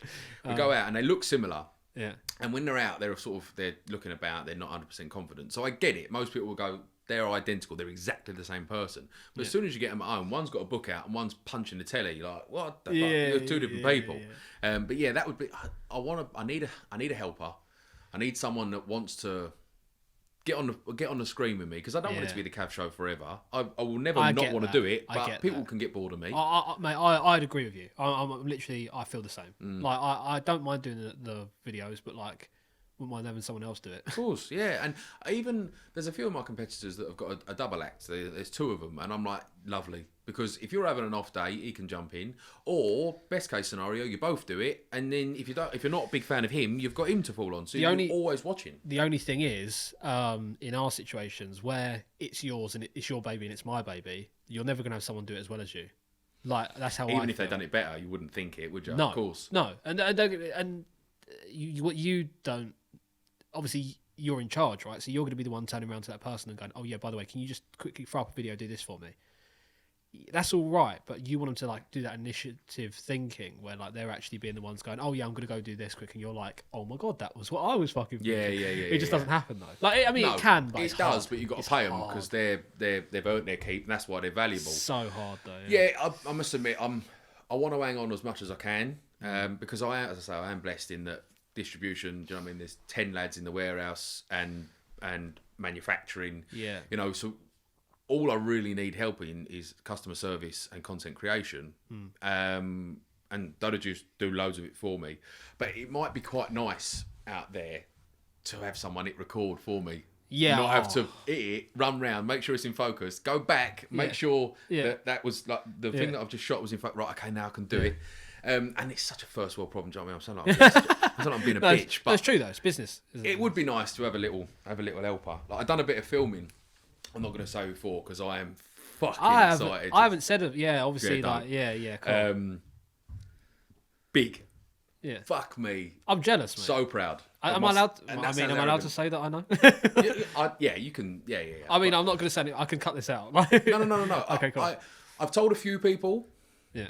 But only people that I know that it won't go any further. Yeah. Because I just don't want it to go wrong. Do you know what I mean? Yeah. But it's enormous for me. Hopefully good for the brand. And there was 15 of them there. Sound man, camera, lights, and I'm just like, fuck. This is all I need to do is talk. Yeah. Like you do the sound, you do the video, you make the coffees. This is the bollocks. Stay here, don't ever leave. Just come and work for Stjana. I'm not paying that bill, but it would be nice to have a little bit of that. And that sounds such a prima donna, but oh no, I get you. I was more productive when all I had to think about was what I'm saying, not where the camera goes, how to shoot this. My next hire that I've said would be a content creator because obviously you're paying externally, but for me I was like I want one in house. Yeah. Obviously like I'm sitting here, I've got the booth, like I would love to have an extra desk and just be like, oh, you're gonna go out and do this today. Go do it. But do you know what I mean? Like I haven't got to worry about it because I could have a full-time job in just manning everything else. But right now, like I expensed on a massive camera, the lens. I did exactly the same thing as you. I expensed on it end of last year. I was borrowing them before that. End of last year, I went bite the bullet, bite yourself. Bought it myself, and then said to myself, right now, I've got no one to use it other than me. Okay, Better buy a tripod. Yeah, so all of a sudden, I'm taking these photos, like all my modelling photos at the minute. I ain't a photographer; they're taken by me, and like that's like hours out of my day that I could have been doing something else. Especially now, knowing potentially that the show might go ahead, or we're closer to the show ever going ahead than we have been for the last year. For sure. I want to change subject quickly. Your bottles and design. Reason I say this, and this is something I would say fucking 10 minutes ago. So I don't want to say graphic designer because I think that's wrong, but I used to do design work. When I left my job to do this, to keep me going in that little bridged gap where I was like getting this running a lot more, I started doing design for an estate agency. I started doing little design jobs here and there because I knew how to use Illustrator. I could do it. I've made logos, blah, blah, blah. And one thing that I could never nail is like bottle design. And I could, if you told me right now, Dan, I want you to design me a bottle for a cleaning product. This is the name. Do it. Bro, it'd take me forever. And not because I'm shit. I could do it, but there's an art to a bottle. I feel it's well weird. And I feel... It needs to have presence, so yeah. Yeah, it's so strange. It's such a hard thing to do. I can make logos that stand out all day. I could mostly do like car liveries, mate. I could do all of that stuff. But I tried doing a bottle before, and I could never do it. And the thing that I found with your bits were, I was like... Because I feel like you could have lost... Again, I feel like I'm singing your praises, but I feel like you could have lost design on a white bottle, but yours doesn't. It still stands out, still looks cool. And you mentioned this to me ages ago. The bit where, like, obviously with... Stjana Gloss, you have it over like 4 bottles. Yep. and you were like, my main worry was, fuck, are they going to get this? Like, don't necessarily expose their name, but like, did you get your bottles done externally? All Dodo Juice, basically, with help, Dodo Juice designed them. Yeah. And sorry, just before you say this as well, did you have like 1,000,001 designs, and then that one was like, that's the one, or did you have a moment where you there was about 2 or 3 variations, which looked pretty similar to how it came out, and it was just fine tuning. Do you know where was that like the first one? Oh fucking hell! Yeah, man. And the boys that actually done it, the graphic designers, they and I'm not going to mention because I don't want to upset anybody else. They've done work for big brands, and I'm not saying that we spent big boy money. It was God knows, but some of the brands you think, fuck, I assumed you done that. Yeah. In the car scene, out of the car scene. Yeah. And when I saw their portfolio, I was just like, holy shit. Yeah. Okay. Wonderful. And I'll be honest, I trust you. I still not struggle with the name Stjarnagloss, but there are so many people that pronounce it wrong. Yeah. And then when you have you did say about that in a text message. Didn't you? When you have the core 4, which is our shampoo, polish, quick detailer, and sealant, when you line them up next to each other, it says Stjarnagloss in the corporate pinch, but you have to put them together like a puzzle. Yeah. You twin that with a name that people don't really know how to pronounce. Yeah. In a puzzle. Yeah. I thought, what if people pick it up and go, oh, I need this bottle of Os? Yeah. No, that's a quick detailer. When I together. first saw it, it took me to pick up the bottle and be like, oh, okay, makes sense now. Whereas and when I saw them all together, I was like, oh, that's what it is. I get it. Like, it's one of them where I think the label finish is premium. You know, we spend some money on that, so you like that. But then it's only when you see it on Instagram or you'll get your delivery, you'll put it on the table and you go, hang on a fucking minute. Yeah. No, does that read out the... And then it's not an obvious... It's a subliminal an after... Yeah, and it definitely, especially with detailers, because they're all OCD, they want to finish the set. So we've got the core 4 and the more 4. Yeah, that's I never thought of that. It's a very good point, actually, you saying about how like they go, oh, I'm missing the os. Like, do you know what I mean? Like, and they might not need it. Like the matte and satin quick detailer is the second os. If you haven't got a matte or satin car, you don't need it. But so many people buy it just to finish it off. And to be fair, that's not meant to be manipulative. You know, there are plenty of other ways to finish it off, but they just want to finish the set. Yeah. Get a white bottle and a Sharpie, that'll do, innit? Basically, the same thing. Go on. Yes, so I think label design was a risky one. Brand name is a risky one, but just seemed to come off really. We was lucky. Can you talk about your brand name? How you came about with that? Yeah, absolutely. Cool. I love this backstory, to be fair. Yeah, I thought it was cool. That's what we obviously we haven't spoken about it so far, and it was I just thought then I was like, fuck. So Stjarnagloss was a sub brand of a detailing supply company up in Manchester about 15 years ago. Can't remember just slipped my mind what the company was called up in Manchester, but they had their own brand of product. It was called Stjarnagloss. Very different to how it looks now. Stjarnagloss means star gloss in Swedish. And in my mind, that means the glow around a star. Because that's what we all want our cars to do, glow, They had a very red snow foam, which was literally red when it sprayed out. And snow foaming was new 10, 12 years ago, let alone now. Yeah. And imagine you see someone with a white snow foam, you think, what the fuck's going on? You see someone with a red snow foam, you're like, what? That's fucking cool. What the fuck are you doing? Like, but unfortunately, I don't know if it was too early. You know, didn't take off. Yeah, it didn't continue. Yeah, it didn't hit. But they got a bit of a reputation. So rather than starting afresh and coming up with a new name that meant nothing and trying to build a brand, we bought the rights for reasonable money and rebirthed, or born again, as we like to call it. I do like that. And it's crazy the amount of Germans, Polish, and is it Lithuanians that pop up? God, I remember this brand. And I'm like, fuck. Yeah. We are. You can't buy history, but we did. Yeah, that's cool. Not a lot of money. I like that. But yeah, Stjarnagloss is a bastard to pronounce. I fully respect that. Everyone says St. Jarnagloss, and I'm like, it's not a patron saint. Do you know what I mean? I've never read it like that. I did when I first saw it. I was like, Stajana. Stajana. I was like, I ain't even gonna bother. Like I was just like, I can't Yeah. fucking say that. You know that brand? Yeah, you know the one with the fucking fancy bottles you put them together. Yeah, that one. Yeah, all right, Yeah, cool. yeah. That geezer makes you laugh all the time. Yeah, sweet. All right. Yeah. That, as long as there's something that you remember us for, happy days. Yeah. But yeah, so what was it? A couple of years ago. I don't actually know when it was. Got the brand completely redesigned. Kept some of the names of the products: Snow, Huel, Silka, and all of our product names. If you put them into Google, Swedish to English, will be pretty much a direct translation to what we're trying to describe. So Silka means silk, which is what you want your body work to feel like after you use the quick detailer. Huel means wheel. It's our wheel cleaner. Snow, First, which is our citrus pre-wash. First means first because it's the first thing you would use on the car. Amazing. Shara, which is our gloss enhancing polish, it means cut.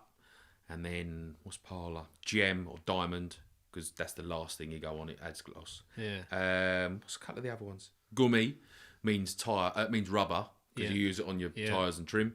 So yeah, there's nothing outrageous. Like it all. When you strip it back, you're like, oh, okay, Star Gloss. I like shampoo. Like it's not, but it looks because it looks so foreign. Yeah. I was like, oh, it's a bit of a minefield. But then as soon as they go, oh, okay, yeah, happy days, I'm in. That makes sense. Yeah. No, I like that, man. That was something that sold kind of me visually at the beginning. That bottle, that design, because like I said, you can have 1,000,001 bottles. There's 1,000,001 bottles that are out there at the minute. People come out with rebrands, and I think to myself, fuck, it still looks dead. Like that's not even me being a prick. Like I just think to myself, don't get me wrong. Like I just fully admitted I couldn't do it. But I think you smashed that because it did look really nice. Yeah, it did look really, really nice. And I'm a sucker for design, mate. I'm like, it's got to look good. It's important. It's got to look good. But I think sorry to jump over you. No, go on. I appreciate the compliment, of course. But I do think that you can create importance to a brand just by how you sell it. Yeah. So there's a few brands that the product isn't that good, but they know how to sell it. Bruv, and I think that's number one. Agreed. So again, because I'm into business, I'm a bit in between. I'm into the business side of things. I get fascinated by hearing out like all of the behind the scenes bits that are going on, and I'm also into design. And sometimes they don't meet very well. And you can have shit product, but if you sell it well, it works. Like, and I love that because and don't get me wrong, you think to yourself, what are you talking about, Dan? Like, how can you sit there openly and say that you can have shit product and sell it well? I'm fascinated by people or businesses that are huge and are just selling shit, inferior products, because it's not the fact that they're like manipulating you or anything. It's just that they're doing it. They sell it right. Yeah, they're selling it right. They're doing it right. They're smashing it. So for me, like I absolutely love those stories. But like I said, like with yours, like the bottle got me. I saw the bottle and I was like, that's nice, that's clean, that's fresh. And again, it's subjective. Some people might not fucking like the bottle. Some people might love it. But for me, I was just like, yeah, makes sense. Like that's kind of do you know what I mean? It's a nice finish, nice design. And I thought to myself, yeah, that's like it's definitely something that I would buy. Like for example, when I got through your glass cleaner yesterday.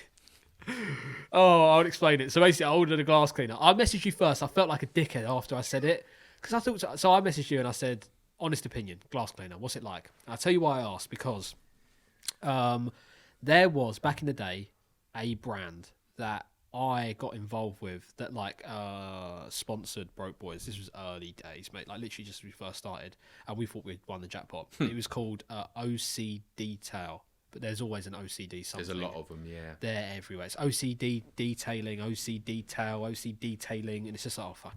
Either way, he was one of them. Lovely guy. Don't know what happened to him. If you're about, mate, message me. And he had a couple of products, and he had a quick detailer which was bright orange. And it was banging. And he had a glass cleaner, I think it was as well, which was, I'm sure it was, again, unreal. And he was like, at home, kids, like, hardly put much money into it, struggled, dropped it. And I was a glazer, which also makes me a bit of a funny one on glass cleaner, because we used to use this spray glass cleaner. It come in like an actual aerosol can. And it was amazing. And they stopped it in production from this factory we used to get it from. And it was like, the top, like you cannot get a glass cleaner like it. It was unbelievable. Like fuck off glass cleaners. So anyway, I messaged you and said, "What's your glass cleaner like?" But it seemed like like when people message and they're like, "Oh yes, how much is that product?" By the way, I get it all the time. Oh, just a quick one, mate. I just wanted to ask, like, I've got 15,000 followers. How much is your t-shirt? I'm just like, guess what? There's a website on my bio, mate. Go fucking look yourself. Like, but I didn't want to sound like that guy. And then you was just like, I said, fuck, I sound like a dickhead. Bought it. And I said to you, bring it on Friday. Don't fucking send it to me. Save yourself the postage. Lo and behold, I get APC, message me, email me. You're getting a delivery. I was like, who have I ordered from that sends it for APC? Lo and behold, your fucking bottle turns up.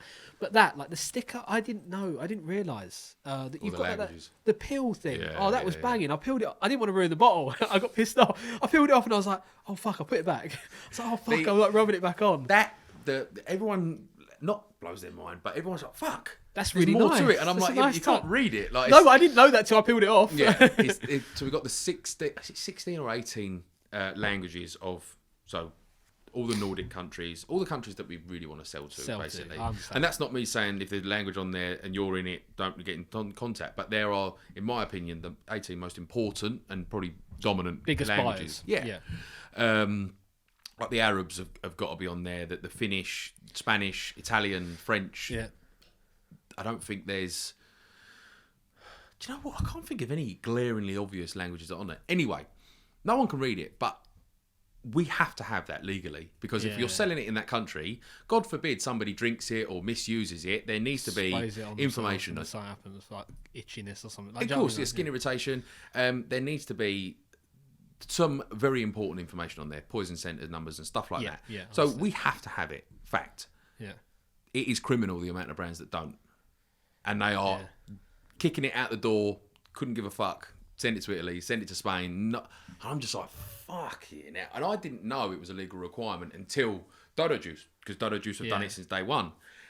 And then so we done it, and because it was the right thing to do. Obviously, there's not much graphic design on the other side, but I'm like, that needs to be on there. Yeah. Keep us legal. Keep us covered. Da da da da. But yeah, as I say, and again, I'm not calling anybody out, but there's a lot of brands that are selling it overseas, haven't even got a material safety data sheet in another country, in another language, and I'm like, God forbid someone drinks that because you're fucked. Yeah. You are game over tonight. Yeah. Something I can't remember if I mentioned it to you. I think I did, but I'll say it on here as well. Dodo Juice. I've never really had any relationship with Dodo Juice at all, but the only time I have spoke to them, well, not have, only time, I've spoken to them a couple of times, but the one memorable time for me was when I first started trading at the very beginning. I think it was my first year, 2015, first time I started trading, and I traded at Fast Show, and mate, it was... Where's that, Silverstone? No, Santapod. Okay. You got me there. I was like, fucking hell, where is it? And we were next door to them, literally, and they had obviously a nice gazebo, thick weights on the bottom, everything. We turned up with like £80 eBay gazebo because that's what I was new. What you could afford, yeah. Yeah. So we got our little thing going, and it's the windiest day ever. We're backed up against a fence, bearing in mind, but it's the windiest day going. And mate, like we were flying. Like there was a section where like me and my mate at the time were like fucking standing there holding this gazebo. Just shit. Yeah. And they were like, "Who's the guy with the curly hair?" And he's like, PJ, big fella. Yeah. Is he like American or Canadian or something? He's is that he's lived there. He's lived. No, not at all. He's not. He lived there for a long time. That's why. He's okay, cool. I heard the accent. And I thought to myself, I can't remember it. That's all. Yeah. And he came round. He was like, "Do you want to strap up to our gazebo?" And I was like, please, I'm begging you. He's like, yeah, that's fine. And don't get me wrong, they were moving too. We must have moved like a metre during the day. Like we all shifted up, like, and they were moving too. It was a bad day, but like that was one of the times where like that was the first time I ever met the guys there, and I was having a laugh with them and stuff. 2000 and what? 15.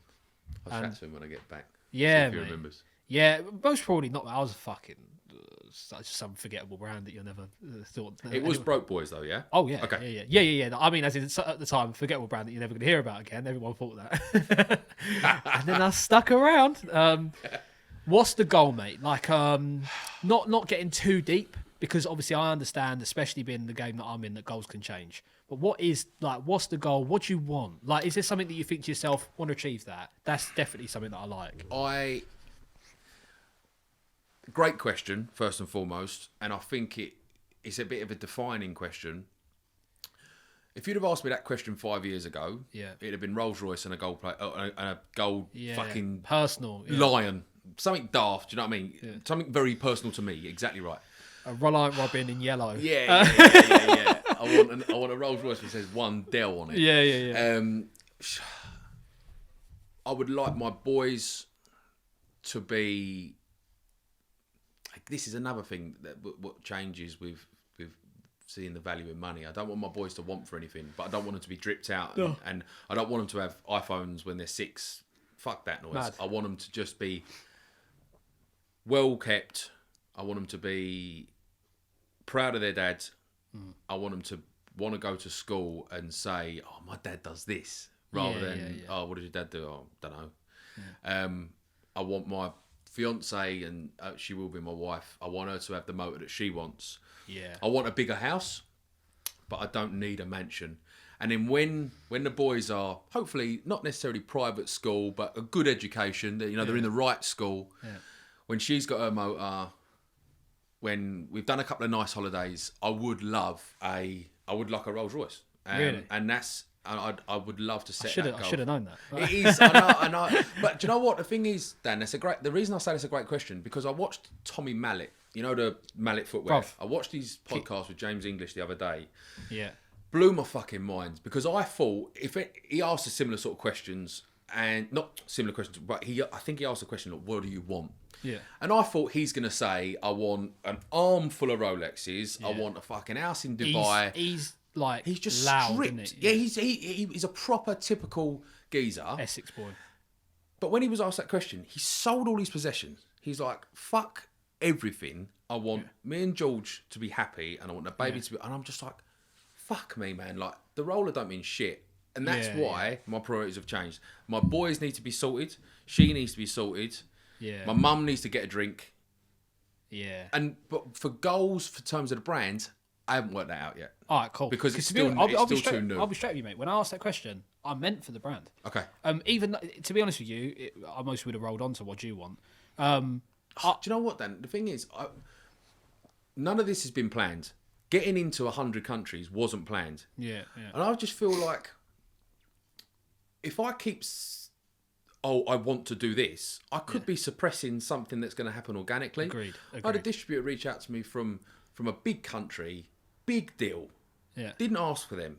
And I just feel like he saw our Instagram. The team loved the videos, and they reached out. They want to do sampling, and they're making all the right noises. And I'm just like, if I had changed the way we work and went, right, I'm not making a video today, I'm going to approach dealers and I'm going to ask them to take products. Yeah. He might have thought, oh, no, fuck that noise. But he came to us. So I just feel like I'm just going to keep doing what we're doing for now. And while we're still selling it, but there is no... Mate, I get what you mean. You know what? No, but it's a great question. I wish I had an answer, but I just ain't got one yet. Because so for example... I was going to say, what about you? A year and in 5 years? Yeah, because for me, mate, it was more one of those situations where... You just want to take over the world, didn't you? Yeah, 100%. Fuck them all. No, joking. No, mate, no. I for me, health, and I know that sounds easy, you can't buy health, but I've noticed over the last couple of years, or the last year, I'm stressing myself out. And I'll tell you why. It's mostly one of my biggest issues is I started earning more money. And when I started earning more money, then COVID hit and I wasn't earning as much money. I was like, oh, fuck. And that's an issue. I want to get to the point where I'm like comfortable, get house under my wing. I mostly want like 1 or 2 more businesses. Don't know what industry, don't know what else, but something where I'm like, yeah, that brings me money. That brings me money. So if that fails, I'm cool. Or if that one fails, I'm cool. And then after that, mate, nothing. I don't want for any cars. That's why I've not got one. I say I've not got one. Obviously, I daily my transit, mate. And people are like, why? I'm like, yeah, I could afford a car. Like, yeah, all day. Like, it ain't hard. Like, people are like, oh, yeah, but, like, don't you want this? Don't you want that? Or, like, I get kids that have just found the brand. Oh, what car have you got? Yeah, and I'm like, this is awkward, bruv, because I'm 27 and I daily my transit all the time. I've got a Rover. That's fucked. Like, do you know what I mean? Like, and... I don't really have that. And as well, I don't really have goals. I have goals for the brand in one sense, but I don't have set in concrete goals too, because COVID hit and everything changed. Even though now I'm getting closer to looking like, okay, that's actually what I wanted, like i.e. the clothes stuff, there is a little bit of it could change again. Like, I'm a spur of the moment guy. If an opportunity arises tomorrow and I'm like, yeah, that's way better than what I'm doing, I'm going to take it. Like I said to you earlier on, like, I love my brand a lot. I enjoy doing it, and I love coming in day to day and I love what's happened. But on the flip side, if someone turned around to me and said, I'm going to offer you the right amount of money for your brand where you set it, I'd be like, everything's up for sale, mate. Tell me how much you're fucking giving me. Like, and if it was the right amount, I'd be like, yeah, sweet. Brush my hands of it and go on to the next thing. Because I've always been the kind of guy, like, I entered jobs back in the day. I did the same as you, mate. I walked out of uni, got a job within 3 days, so I was selling houses. Like, not a estate agency, it was like an investment. So I was selling, I was selling like packages to buy houses. It's hard to explain. And, yeah, like I was in it for a year and a half and I was just like, at the beginning, loved it. Selling a decent amount. I wasn't the top seller, but I was selling a decent amount, earning pretty good wedge. Perfect. A lot of people would have sat there and gone, this is fucking brilliant. I earn decent money. I come into work every day. I get to have my fucking weekends. Do you know what I mean? And I'm going to walk off and go home with my fucking wage packet and save my money. After a year and a half, I was bored and I stopped doing it. And my boss came to me and she was like, Dan, like, you ain't fucking doing this no more. You need to figure out what you're going to do or you're going to get the sack. And I was just like, yeah, okay. And I started pushing Broke Boys anyway. And I was on my phone halfway through the day. She'd come to me, she went, what the fuck are you doing? Get off your phone. I'll be like, I know, but I don't care about this fucking job anymore. Yeah. So if I lose it, it'll make me go for if I lose interest in a job. So I don't lose interest in Broke Boys, but I might lose interest in something that I'm doing for Broke Boys and want to switch it to something else. Yeah. So I guess it might be like, not necessarily the clothing, but a style of clothing or little elements of the business. Or if I want to ditch the fucking show tomorrow, I will. Because some people, I think, hold on to it, get themselves caught and trapped, and then they stick to the same thing. And then 10 years down the line, like, I've not been happy for the last self-awareness 5 is years. important in business, isn't it? That's what I mean. Health, my mental health. It sounds so cheesy to say, but over the last, like I said, 6 months, obviously, or longer now, a year, my car show wasn't in place. I'd prepped and planned all for my car show. Didn't happen, and I was just like, where the fuck am I going to make money from? So I was like, cool. Focus on another area, pilot into the product, see if I can engage on that, market it better. Sales went up. Perfect. Sales are up, but it's still not where I need to be. Now the car show's a little bit back. I'm like, perfect. So I've now got a better product and the car show on the wing. Yeah, it's helped you grow that aspect of your business. It was sick, mate.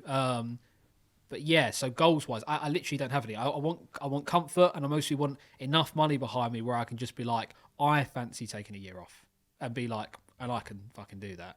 Or because this is the reason why I don't have the goal for like the car. My dream car most probably would be an F80. Most probably, if someone said to me, "You've got enough money to buy any car in the world, what are you buying?" I'd be like, an F80. They'd be like, "What?" I'd be like, "Yeah, that's what I want, mate. Like, I just want it's that. More than enough. Humbling enough for me. I'm cool." Yeah. But if I was sat indoors, a lot of people won't sell the car because the car, if you're sat indoors and you're like, I'm stressed, I hate my job, I hate my life, what the fuck am I going to do? They won't sell the car because the car makes them. The car is like what gives them that, my neighbour's got an F80 and he comes out to his car every day. Bro, if I don't feel good and I know that I'm going to collect 30, 40 grand for that car sitting on my driveway, I'm selling the fucking car and I'm buying a grand car. I'm buying a beat up old Polo that's going to still work and drive. That's how I feel though, mate. Because then at least I can take a year off and be like, needed that. I'll chill out for a little bit or reinvest that. That's why that fucking Mini's not done, mate. Everyone's like, why don't you get the Mini done? I know that I could get that done for about 8 grand. Have I had 8 grand multiple times to do that Mini? Yeah. Like, would I do it? No. Because I put 8 grand into product. And I'm like, I can reinvest that and get 8 more grand out of it. Like, why not? Like, I have weird priorities in regards to the majority. They sound bullseye to me. Like, not pressure, that's not the right word, but... That was a bit of a speech, by the way. I do apologise. No, but that was just... I when I bought the Jag, I made a video about it, and I was in the market to spend some more money than the Jaguar cost me. Yeah. And a lot of people have said, like, Stana's doing well, why don't you buy something a bit flash? And I'm like, it don't define me. Like, I've got that motor cost me 3 grand. Yeah. And I could have afforded more. Yeah. But I don't need a brand new motor because I need to demonstrate products. Yeah, so made a video about what car to buy next, and I was really rattling my brain, and everyone assumed that I should have an M3 or something a bit flash. Do you know what I mean? Yeah. But that was when the priorities kicked in, and it was, I'm not going to skimp myself out and put pressure on myself financially. Yeah. When the boys need food, she needs there's more to life than the motor. Yeah. Whereas at 23, 24, all I wanted was a flash car. Yeah. So I think you make a very good point that there's a lot of pressure to have flash motors. Yeah. But when, unfortunately, you buy something, you feel like the king. 2 months down the road, it's worn off now. Mate, and is it worth fucking yourself financially? Absolutely not. That's the thing. I know a lot of people that are in pits where they're kind of in a bit of debt. They're like, need to work off that debt, and they've got decent cars on the drive, and the cars are touching into about to go to negative equity sort of thing. And you're sitting there and you're going, sell the car. Oh no, I can't do that. Because that's my personality. Why? Yeah. Sell the fucking car, man. Stop. What are you doing? Like, get rid of the fucking car. Like, go get yourself. Oh yeah, but I love my car. Shut up. Just stop being a prick. It's a fucking car. Like, everyone could be like, oh, you've never fallen in love with a car. Mate, I fell in love with my Classic Mini. I've never sold it. It's in fucking bits, and I've never sold it. It's an ornament that's too big for the house. Like, do you know what I mean? Like, I'm literally paying monthly to have a unit with all my stuff and a massive section that I could be using something else's for the car. I could be driving that in every day. Do you know what I mean? Leaving it in the centre and then driving it out at the end of the day. But for me, it was just one of those situations where I just can't get my head around it. And I think the day that you do, you're like, oh wow, I wasted so much time doing that. Trying to impress everyone else. Yeah, but that's why I asked, mate, what are the goals? And to be honest, like I said, the first thing for me was what are your business goals? But it's sick that you kind of define that as well, because I know it means you're doing it for the right reason. Yeah. Now you're sitting there going, oh yeah, actually I want to sort the wife out, get the house decent, and just sit down and you want to it's going to sound a bit alpha, arrogant, but you want to kind of just sit back in your chair and just be like, oh, thank God. Do you know what I mean? This is sick. Like my fiance, her job is a hell of a lot harder than mine. Do you know what I mean? She has to fight twins every day, and she doesn't get paid for it. Yeah. And my job, I feel like especially when it's a content creation day, do you know what I mean? I roll into work, I'm full of beans, I make a video, I post it, it gets a load of love, and then I go home, and she must think, you prick cunt. Just fuck off. I've been punched 3 times. Oh yeah, I've been so busy today, babe. Shut up. Covered in porridge twice. Just yeah. fuck off. And I need to make her life as good as possible, mate. Yeah. Do some holidays. It's like an inner thing, isn't it? Like, especially when you are when you got a business and you're like going out and you're like, yeah, actually I can see this working. Or even when you got a job and you're earning decent money and you think to yourself, yeah, I can provide, male or female. Oh yeah, I can provide for the other. Like, you kind of sit there like, I said to my missus ages ago, she turned around to me and we was talking about house deposits and stuff, and she's got a bit of savings behind her, so she's sweet. I don't have any of that, so I need to kind of work for my money. She's working for hers as well, topping it up. And I sat there and I was just like, I won't be happy unless I match that. And she was just like, oh, and I was just like, no, we ain't having this conversation. Like, I love you, babe, I appreciate it, but I ain't happy until I match that. And it's one of those situations that I feel the need where if I earned enough money, I'd love to go, don't worry about your half. Just don't worry about it. Half it can be yours. I'm not saying I want the whole house to myself. Just in case one day it goes all tits up. We 50-50 it, but I just take mine. She'd never let me do that, ever. She's not that girl. She's not like girl or guy. Do you know what I mean? Yeah, Again, it doesn't matter. But she's not that girl. And I would love to just be able to be like, we're good. Do you know what I respect about you? The fact that you, and I've circled round it, the end goal is always pound notes, and it is for me. Do you know what I mean? And I have respect for anyone that wants to fight the good fight and do something for the planet. Do something for global warming or renewable energy. Cool. I'm not that conscious enough to think about the globe. I'm thinking about my boys and my fiance, and I just, for me, get them happy, get them sweet. Hopefully, give them not her, but they've got not Nat, but give the boys more memories. Yeah. And I had a pucker childhood. Do you know what I mean? That's not me saying I'm deprived, but give them more memories, and then I'll go, maybe I'll treat myself. Yeah. Because seeing them smile is number one. That's the thing, isn't it? It's more, it sounds well cheesy, doesn't it? But for me, I actually, I treat myself after. I think I even get to that point and go, I don't think I will. I really think I'll get to that point and be like, oh no, I'm sweet. All right. I said someone ages ago, they said about when are you going to get yourself a car? And I said, the day you see me buy that F80, the day, or an E92 M3, the day you see me buy that, think to yourself, oh fuck, because that's the day that I've fucking swindled something There's and enough. I've done well. There's enough. Do you know what I Yeah, mean? yeah. And it's not like, oh, I've gone and done some car show tickets and I've got half of the money and spent it on. No. Like, I ain't working like that. Like, I mean, as in, I've done something and it's paid off. No, it was a lot more than my 20 or 40 grand motor. And I ain't financing it either. Fuck that. Nothing against finance. If you want to finance, for you, that would be the sense of achievement to go wallop. And it doesn't satisfy. If I was to buy a company van, finance.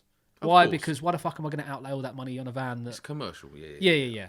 Whereas my car, for the pleasure of me, it's another outgoing that just mostly stress me out. So I just rather not. So I wouldn't do it that way around. If you do it that way around, no hate. But then that's how I would work. So like I said, know that the day that I've got that motor, it ain't on tick, for number one. Not that it matters. And two, I did something good. I've come into fucking something. You've hit the belly. Yeah, I think that's how it works, mate. I would have sorted everybody else out first. Because again, like you said, I take more pleasure in being like, you good? Like at Christmas, my family, we've got no money, mate. Never have done. And I gave my mum, my nan, and my uncle. My auntie passed away last year. Sorry. And no, don't be silly. And I gave them all a bit of money. My uncle was in a bit of money trouble, and I gave them all a wedge of money. Basically, I won't Good say. luck, Yeah, and I was just like, there you go. And they were like, what the fuck? And I said, trust me. Like, you've seen me selling all this shit. Like, I did all right for myself this month. Like. Good There you go. It was. I took more pleasure in seeing them have it than what the fuck. Most would use it for a depot for the F80. Yeah, like, what the fuck am I going to do with it? Like, do you know what I mean? Like, oh, all right, cool. It's just material shit, isn't it? Like, and don't get me right. It sounds like I'm singing my praises. It sounds like I'm trying to be the hero. None of that. It's just the same aspect. You're like, oh yeah, I want to treat the kids first. After I treat the kids, if I've got enough money, and I mean, as in I'm rolling in it, and I've got, and it's pocket change to me, I'll buy the roller. But until then, I'll wait. Yeah. So I think it's cool that you see it that way. And it's nice to know, like I said, you're doing it for the right reasons. You're a humble man trying to provide for his family. Hopefully. And I think that unfortunately can be a negative of business. I'm very particular, and I know you are as well. I'm very particular about my RRPs, the price of it. Yeah. And I feel that the reason Louis Vuitton and fucking Donatella Versace are so premium is because it's never on sale. Yeah. And Jana will not go on sale. We might do a bundle at Black Friday, but there ain't going to be no 20%. I didn't. Off. Yeah, I didn't do it. I didn't do Black Friday. I get what you mean. But what I'm getting at is when somebody is at the end of the month potless, and they need to throw a sale up, I always think, is it worth the damage you're doing to your brand? Business. If you are skint and you need some money in, do your thing. Do your thing. We've all got to work if it's around greed, it. because you just want the extra couple of grand, you're a knob. That is a short-term gain. Yeah, agreed, mate. It's hard, and I tell you why, because my products have gone up. I was about 3 years ago, I was selling hoodies at 25 quid. Now I'm selling hoodies at 65 quid. Will they go up again? Yeah, most probably. And I'll tell you why. But the quality's got to go with it. The quality, don't get me wrong. This is the thing. I was selling Gildans back then. I was selling Gildans and whatever the fuck I get my hands on to put the product on, to put the name on. So I was selling it for the right price then, because that's how much it was costing me. A tenner for the hoodie. It was costing me a £5 for the print. It was costing me £5 to send it out to you. How much was I making? About £5. Do you know what I mean? Like, I was making nothing. Whereas now I've got overheads, and not only have I got overheads, I've also got taxman. So everybody does. Well, not everyone, but like people that are at that stage do. I was looking at the other day, I was thinking to myself, obviously, how can I up it? So I've found the manufacturer, upped the quality, upped everything, every aspect of it, the duration that product's going to last, the print itself. There was some times where we were opting for some printing methods. And I was just like, okay, that's perfect. And then getting the product, like myself wearing it, washing it 10 times, and the quality's dying. I'm like, I cannot go with this again. Like, I need to prove that this product is going to last you forever. Like, it's going to go for as long as you need it to until next year when you buy another one. You still got that hoodie, you worn it to death. Yeah, and it lasted. So for me, it was about that. And as well, I've got Taxman, Vatman, postage, Every fucking product man. price, Yeah. import, and people are like, "Oh, I had someone say to me, oh, like, I love your stuff. It's just like a bit premium now, a bit more expensive." And I wish I didn't reply. I said, "Yeah, but it's the way it goes, mate, and it is a higher quality product." Yeah. And I set out to make sure that like the materials and stuff were better than what you might find on the high street. The majority of the time, I can go into Foot Asylum and most probably back my clothes over anything that you find in Foot Asylum or JD. Like, maybe not the sports stuff, like the stretchy shit. I mean, as in just a standard T-shirt. I'm going to walk in, feel it, and be like, mine's better. And know that I'm sending it for a good and decent price. But then when you actually start adding it all up, you're like, fucking hell. So it's like the same with you. Like, the product's good and like you're selling a worthy product. And that's what makes me wonder, especially in a retail clothing, especially. Yeah. I'm sure all of them brands once had the fight to make their product the best it could be. Yeah. And then they got a bit bigger. And then they got tapped up by this manufacturer. Or they got tapped up by this retailer. And they were like, oh, we can't really hit their margins. Maybe if we just drop the quality a little bit. Because they want to grow, of course. Agreed. And then before you know it, they're just exactly the same as everybody else. What happens is, mate, as well, like, you got to remember, if I'm buying in 100 of a product, 100 of those white T-shirts, right? And, like, that costs me X amount of money. Imagine when you're buying in 10,000. It goes down, mate. Of course it does. Do you know what I mean? Oh, you buying 5 litres of product, you buy 200 litres, 1,000 litres of a product. Do you know what I mean? Like, or that chemical that you need. Like, it's down in price. It's per unit sort of thing. And it's the same thing. Yeah, like, but when you get a fucking board of investors that go, yeah, but if we also buy this one, we can save another chunk. Yeah. And they're ultimately, because they're your investors, they're the one you've got to keep happy. Yeah. You are a slave to them. Yeah. It just makes me wonder, man, like all these whacking great brands that I can't even think. You know the Instagram brands, I call them Instagram brands, like they've obviously had a ton of capital investment and they've just kicked the fuck out of their social campaign, and then all of a sudden every 11 to 15-year-old lad's wearing them on TikTok, and I'm like, fuck me, they've done well. There must have been a time where they thought their product was the best thing ever. Yeah. An investor came in, dangled a Milski in front of them, like, we'll give you this. The brand is going to go huge. All you need to do is lower your cost price. Yeah. And they went, yeah, we fucking want it. Fuck it. Send it. And then they're just in a sea of JD now, and they don't stand out. They've got no core values. They're probably not even at the head of the company anymore. Yeah. And it's pretty much watering it down. And obviously, I see it in our industry. I would love to be a fly on the wall, because I just don't see it. I don't. For this genre, I'm like, there's margin in it. I can keep my dealers happy. We're making some money, but the product is valuable. Do you know what I mean? There's real value in it. I don't ever see a time where you'd go, oh, either I'm greedy and I want more, water it down, or we can't hit their margins, water it down. Like, but it must happen all the time. I'm sure nobody sets out to be greedy. No, and it's quite, again, like, where I'm like sometimes, someone can sell a product, it can be shit, but when they're selling shitloads, it fascinates me. The thing with your industry, which I've never really thought of, which again, correct me if I'm wrong, you can actually, it's like measurable. You know how many extra bottles you're going to get out of something if you water it down. Whereas clothing products not really like that. Like, there's no ingredient that you can minimise and up here and there and then take it. Like, you can hire quantities. The GSM ever so slightly.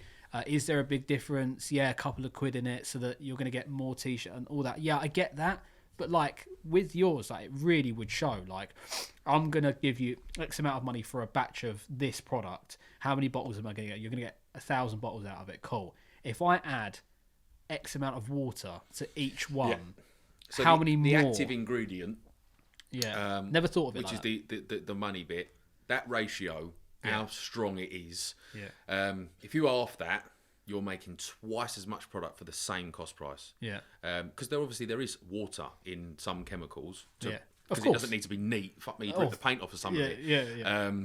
But yeah, if you play around with that ratio, you can make obscene profit. Yeah. But product shit. Like, it ain't doing dick. And you'll sell it once, you'll never sell it again. Yeah. But if you just want to sell to every man and his dog once, even in the UK, that's 60 million people.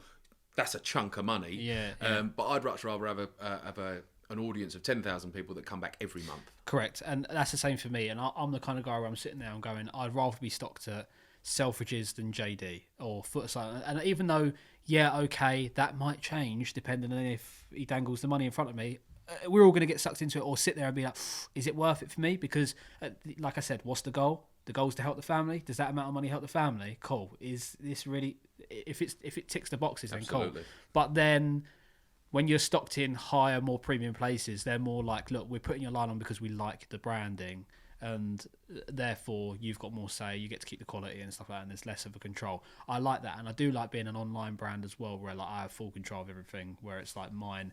I've never really dipped into retailers. I guess obviously it's completely different for you guys. Everyone needs it now. So obviously there is. I think it's about 60% online, 40% goes to dealers. We don't have a shop, obviously. Yeah. But 60% of customers go, oh, I need a for the weekend, and then you've got the other. Fuck, I've run out of such and such. I need to go and get it now. Yeah. But with clothing, everyone's got a t-shirt, so they don't need it. I think clothing online, mate. Like fuck me. What is it? Boohoo just bought Debenhams. What the fuck? Yeah. Some little .com has just bought Debenhams. Yeah. Debenhams used to own... No, was it House of Fraser? House of Fraser used to own Harrods. How the fuck has the world shifted that much that some pokey little .com is now buying up the giants? Yeah. So, yeah, clothing online, 100%. Like, who the fuck now... Obviously, I'm out of the game, but what man now... finishes work on a Friday at 4:00, goes and gets his hair cut, goes and has a shave, goes and buys a Ben Sherman shirt. Fuck that noise. You buy it on ASOS the day before at 10:00 at night because you thought, fuck, I'm going out tomorrow, and it's delivered to your office the next day. Like, I hate it, but yeah, clothing retailers are just...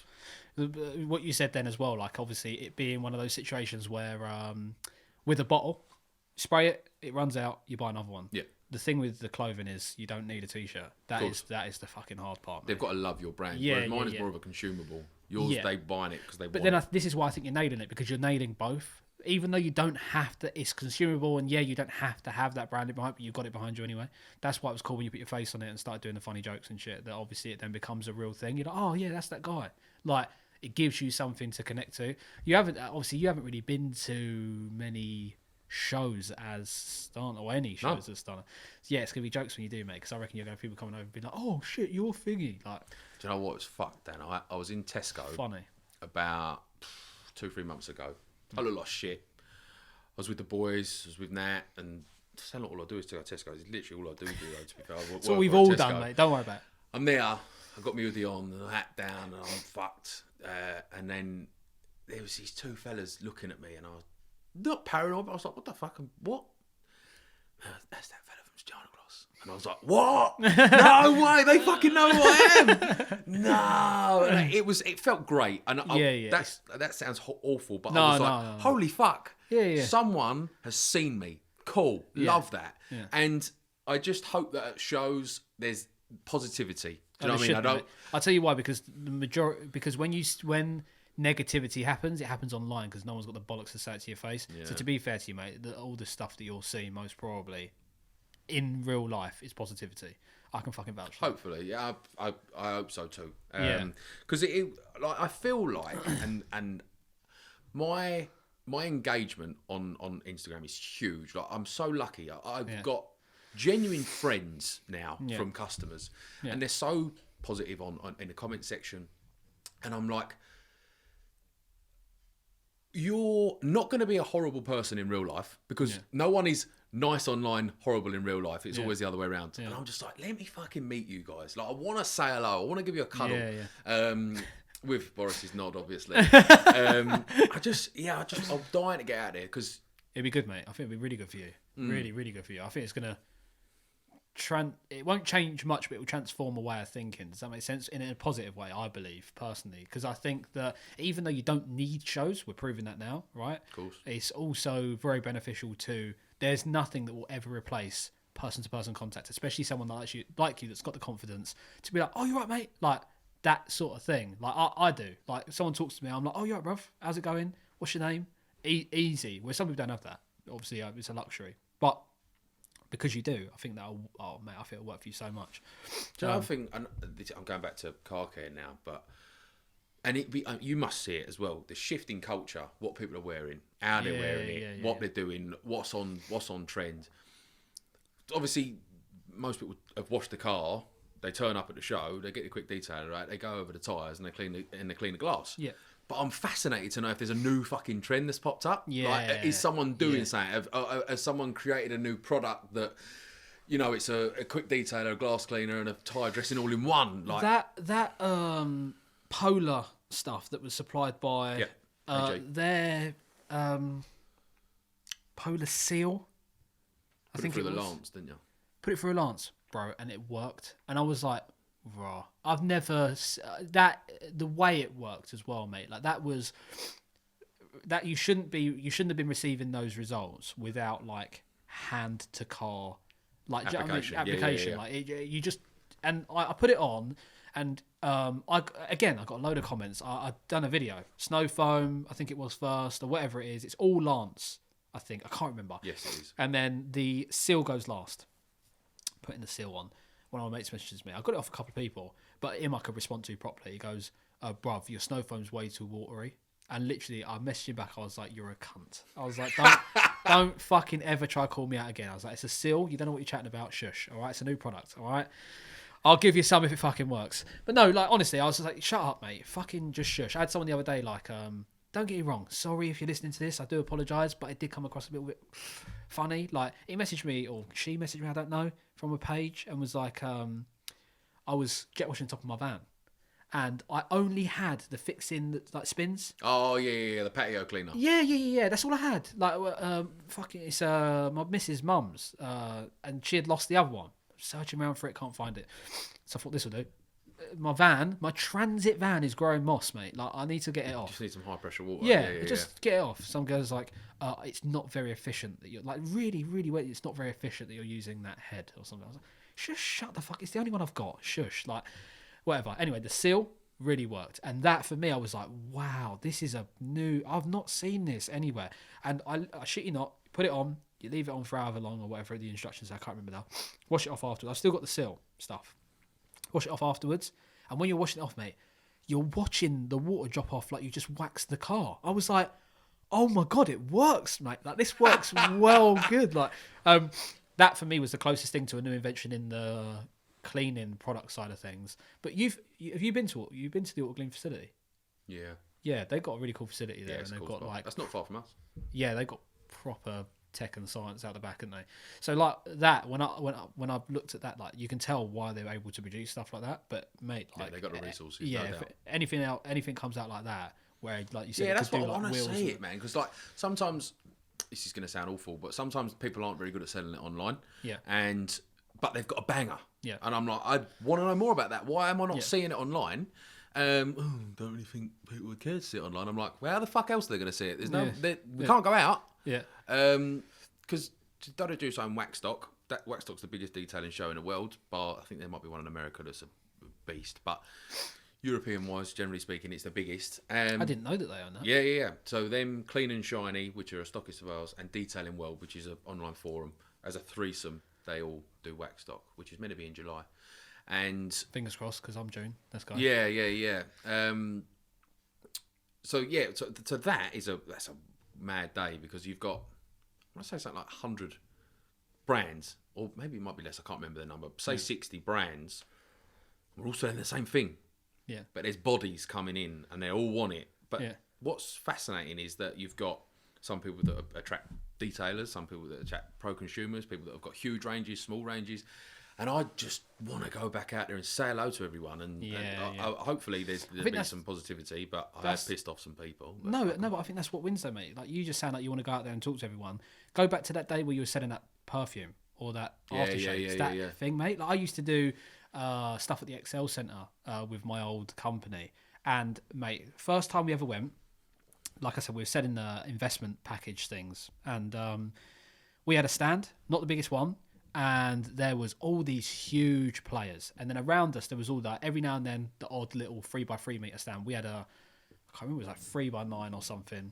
Tables out, and I was an opener at the time, and we had our closers, standard sales role. Do you know what I mean? Like standard fucking Wolf of Wall Street shit. And they would say to openers, clean up, and I was like, sick. And we just stood there, mate, and we had, and this is no exaggeration either. We had a couple of people next to us.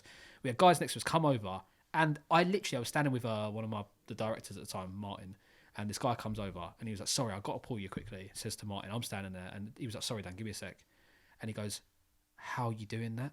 You are cleaning up. Mate, we cleaned up because we were all aggressive. We knew we were going to make shit tons of money off of it if it all came through. We're so aggressive. And that's what I think. You don't have to be aggressive because that's wrong. But we were at the time. Hungry. We were hungry for that money, mate. And we were like, bosh. And we were smashing it out. I made loads of money on that. And we were smashing it out. And we were making the big boys look silly. Like really silly. No exaggeration. They were standing there. We had a geezer come over from, I think there's a company called Night Frank. They came over and they were like, fair play to you boys. We've never heard of you before. You cleaned up today. You did well. And they were even standing there going, fuck yeah, no. Like, and we smashed it. I think it's the same. You got to come with confidence, hunger. You got to be like, look, I might be the new boy, everyone, but just to let you know, I mean fucking business. Like, and if you want to fucking compete with me, you got to step up. That's what you got to do, innit? That's what I feel like I have to do. Yeah, it sounds awful.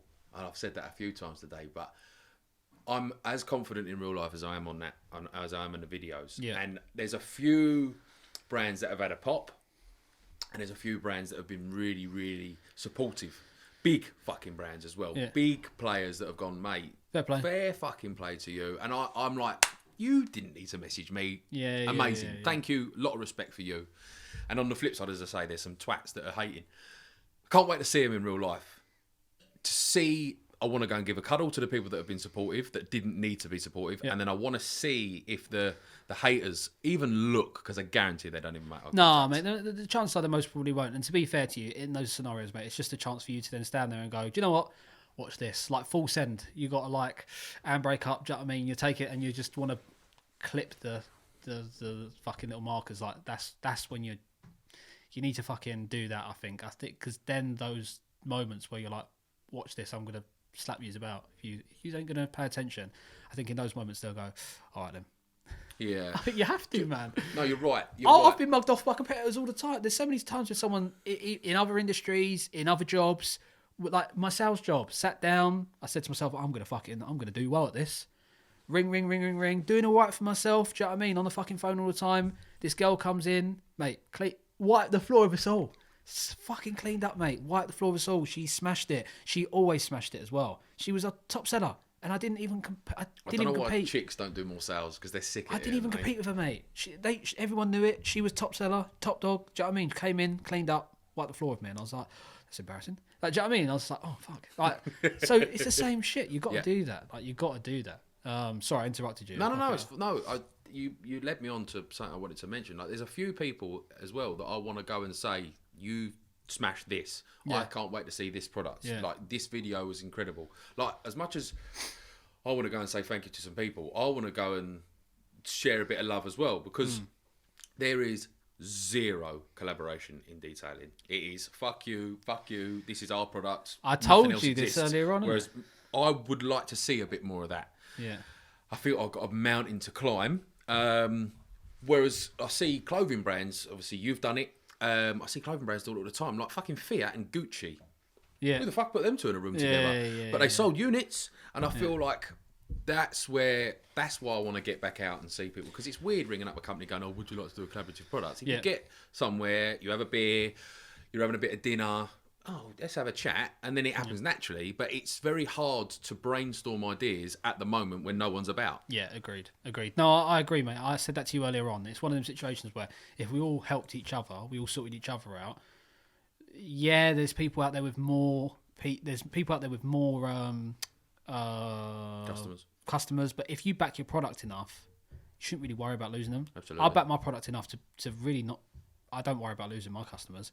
If they go somewhere else, like, fair play. Like, Jesus. They've obviously done a better job than I did. Yeah. So again, I need to just crack on, step it up. So, mate, we're running on fucking 2 hours on a memory card that went.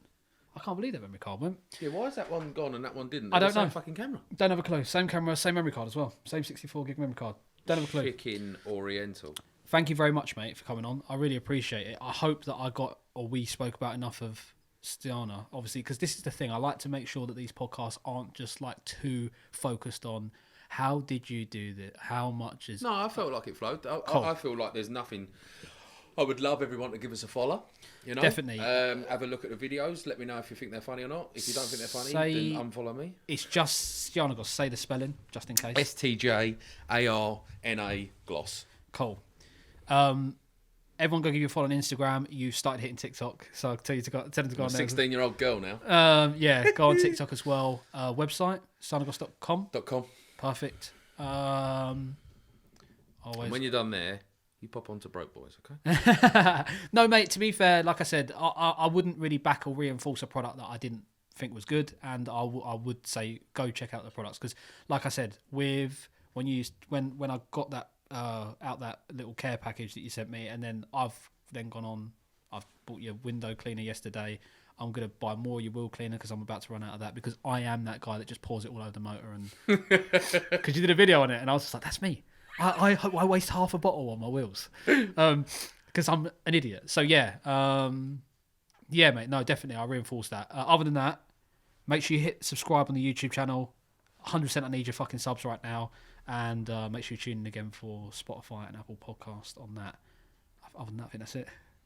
I love you. Appreciate it. Thank you, mate.